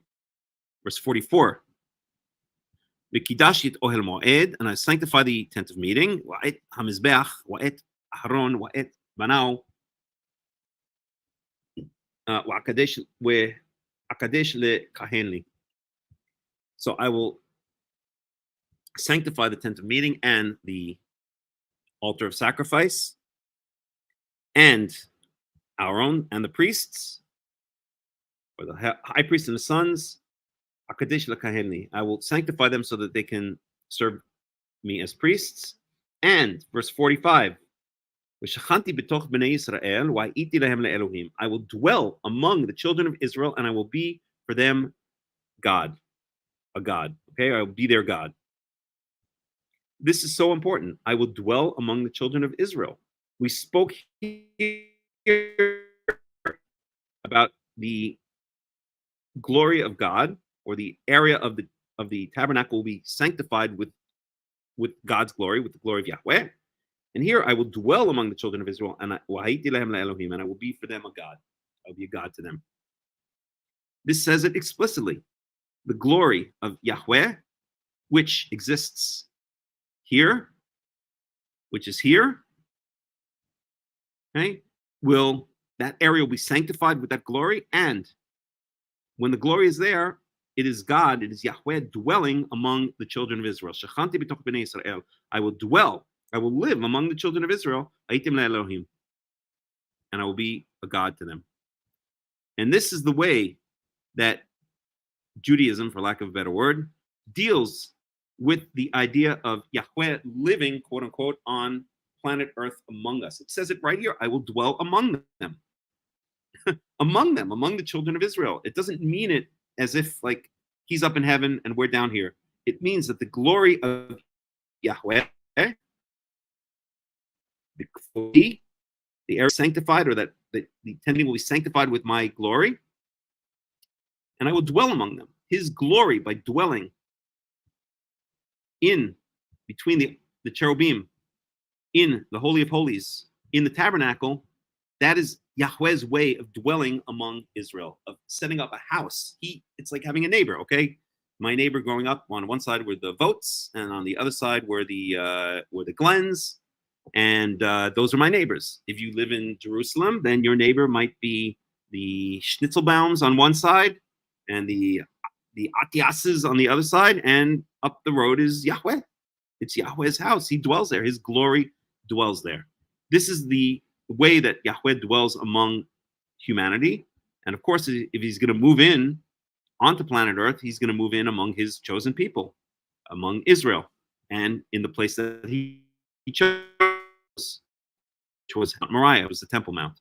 And that's the way that Judaism, quote unquote Judaism, I hate the word Judaism, but that's the way that Israelite religion, Israelite philosophy, that's the way that Yahweh solves the problem of him living on the earth. He doesn't take on a bodily form. It's not like the Christians taking on a bodily form of their God Jesus. It's not like the Hindus who have statues and they have to put up signs, please don't feed the gods. There is no physical entity representing Yahweh that lives on this earth. It's his glory. It's the Kavod Yahweh, the glory of Yahweh that lives on this earth, whatever that means. And again, the best way to think about it is some kind of spiritual energy emanation from that place where his glory is, because we see the glory moves around. We saw it in Exodus chapter, 16? Right? That the glory appeared out in the desert. We saw in Exodus 24 that it appeared on the top of Mount Sinai. And now we see that it's ultimately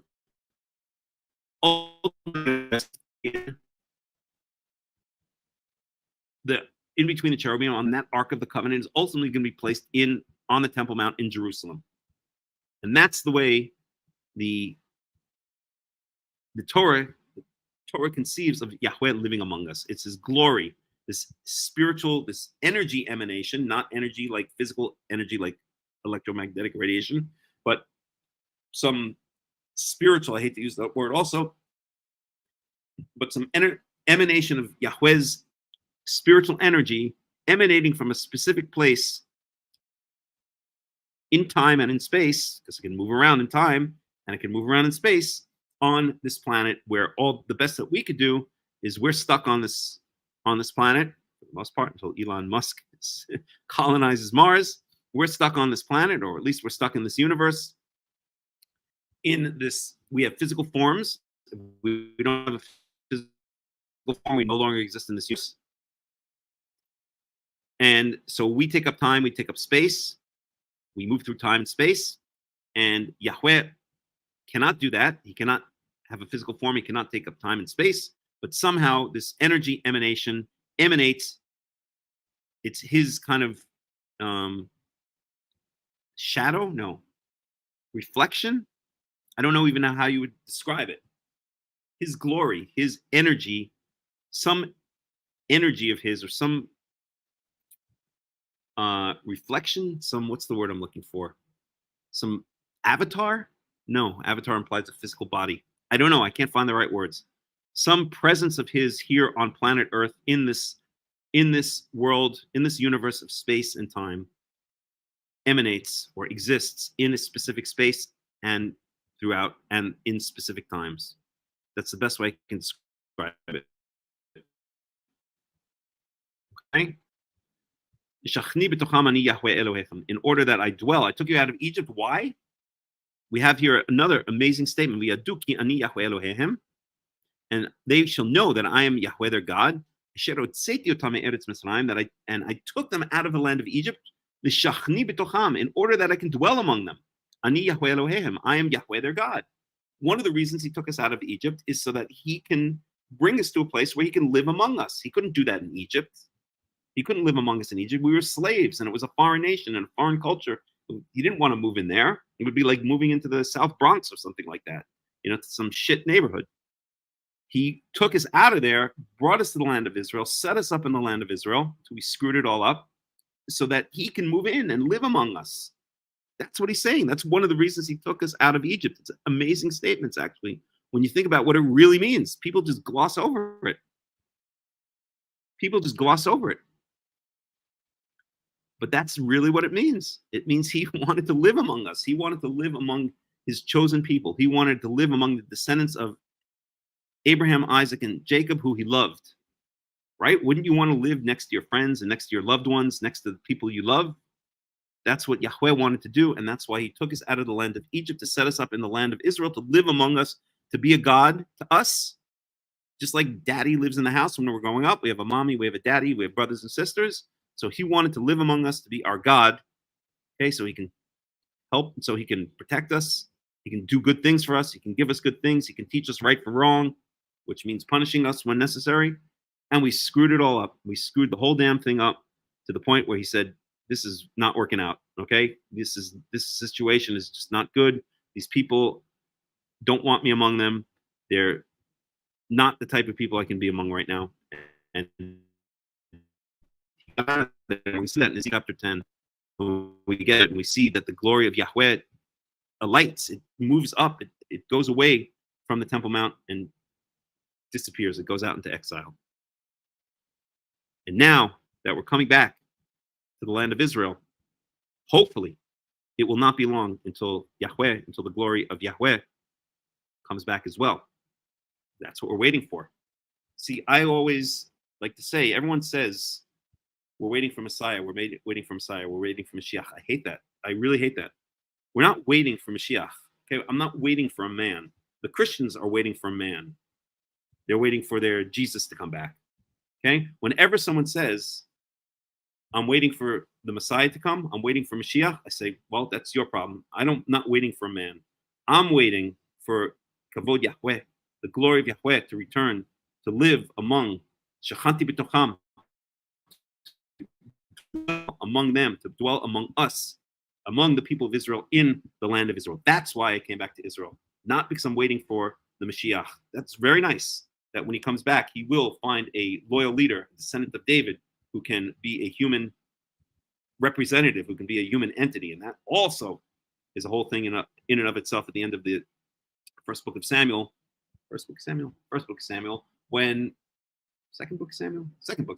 when the Israelites clamor for a king, and Samuel is upset, and Yahweh has to say to them, they're not rejecting you, they're rejecting me.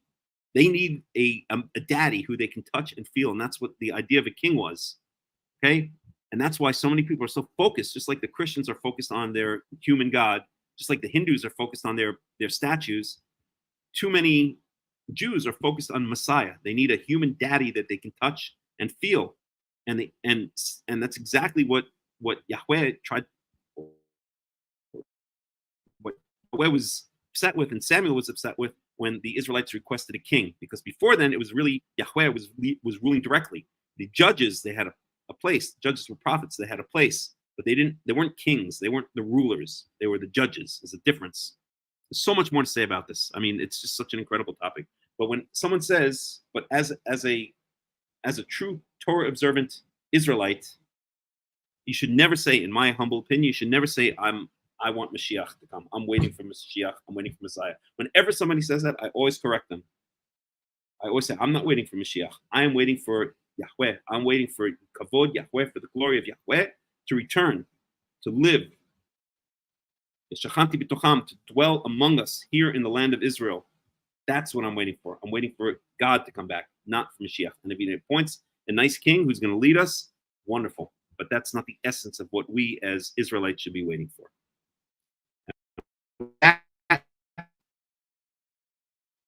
I'm going to end today's talk. I hope you enjoyed it. Why this background is acting so strange, but that's the way it is. I think they have to improve their backgrounds. I keep on disappearing and reappearing. But with that, I'm going to end. That's right. Yahweh has no form. I've just spent the past hour explaining that. Mitan. So maybe you need to go over what we said. Okay, so all right, refocus. So that's my message as we end it for today. We're not waiting for Mashiach. We should not be waiting for Mashiach. I don't want Mashiach now. I want the glory of Yahweh. I want the Kavod Yahweh to return when he's ready, when it's ready, when he's ready to have it return. So with that, I wish everybody a Shabbat Shalom and a Shavuot Tov. The sun just set here in Israel. So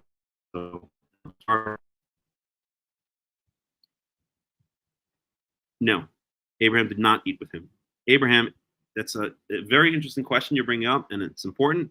But Yahweh and Malach Yahweh are used interchangeably. So Abraham ate with an angel of Yahweh, and sometimes because the angel of Yahweh, the Malach Yahweh means the messenger of Yahweh, then sometimes it's used interchangeably. This was first pointed out to me very correctly by Hakham Yaakov ben Yisrael, who has since disappeared into, I don't know where he is, into the ether, but very brilliant Torah scholar. I don't agree with him on everything, but he made that point very clear, and he's 100% right. Okay? That's fine. You're allowed to disagree with me all you want.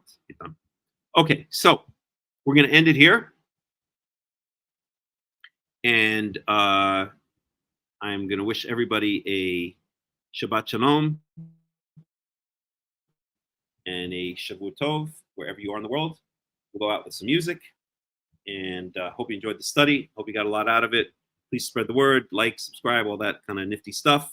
Get the word out. I really would like to start increasing the study, especially now that I'm back in Israel, Be'ezrat Yahweh to stay, with the help of Yahweh to stay. I would really like to see these studies spreading farther and wider. I think it's so important, really, for the nation of Israel at this point in time. That's really going through an identity crisis, really going through a crisis in finding their direction. And I think they really need what we have to say. They really need Tanach more than anything. So, okay. Thank you again very much. This has been Hakham Melech ben Yaakov of the World Alliance of Qara'im. And we'll see you again, Be'ezrat Yahweh, next week.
עיני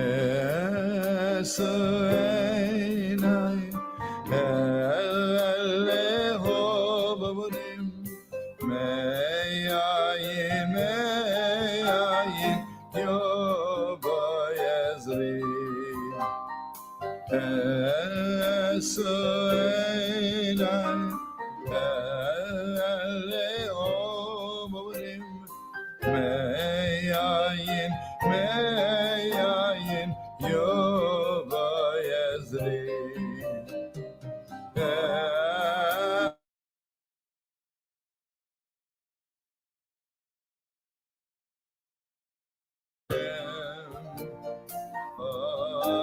I say Shemayim Moretz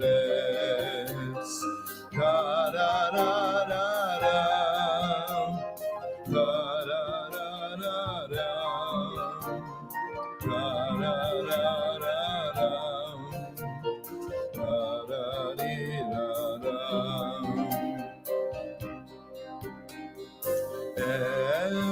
Es'elai Le'eleho b'urim Me'ayin Yova Yazri Da-da-da-da-dam Da-da-da-da-da-da-da-da-dam Da-da-da-da-da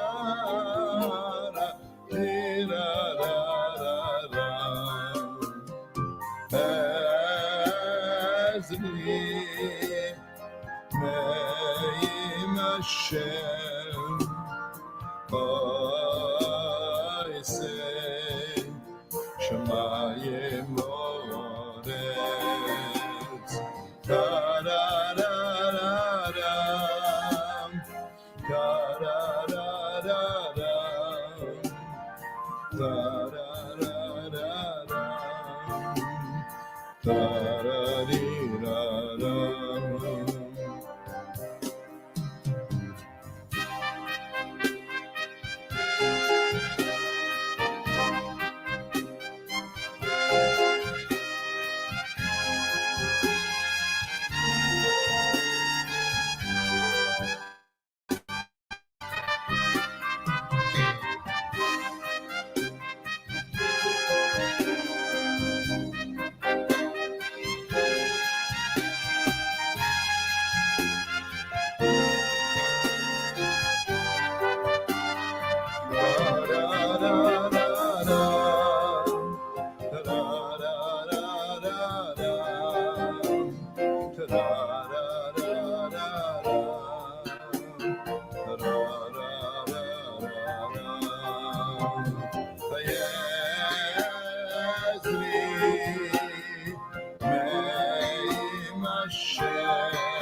Shemayim Moretz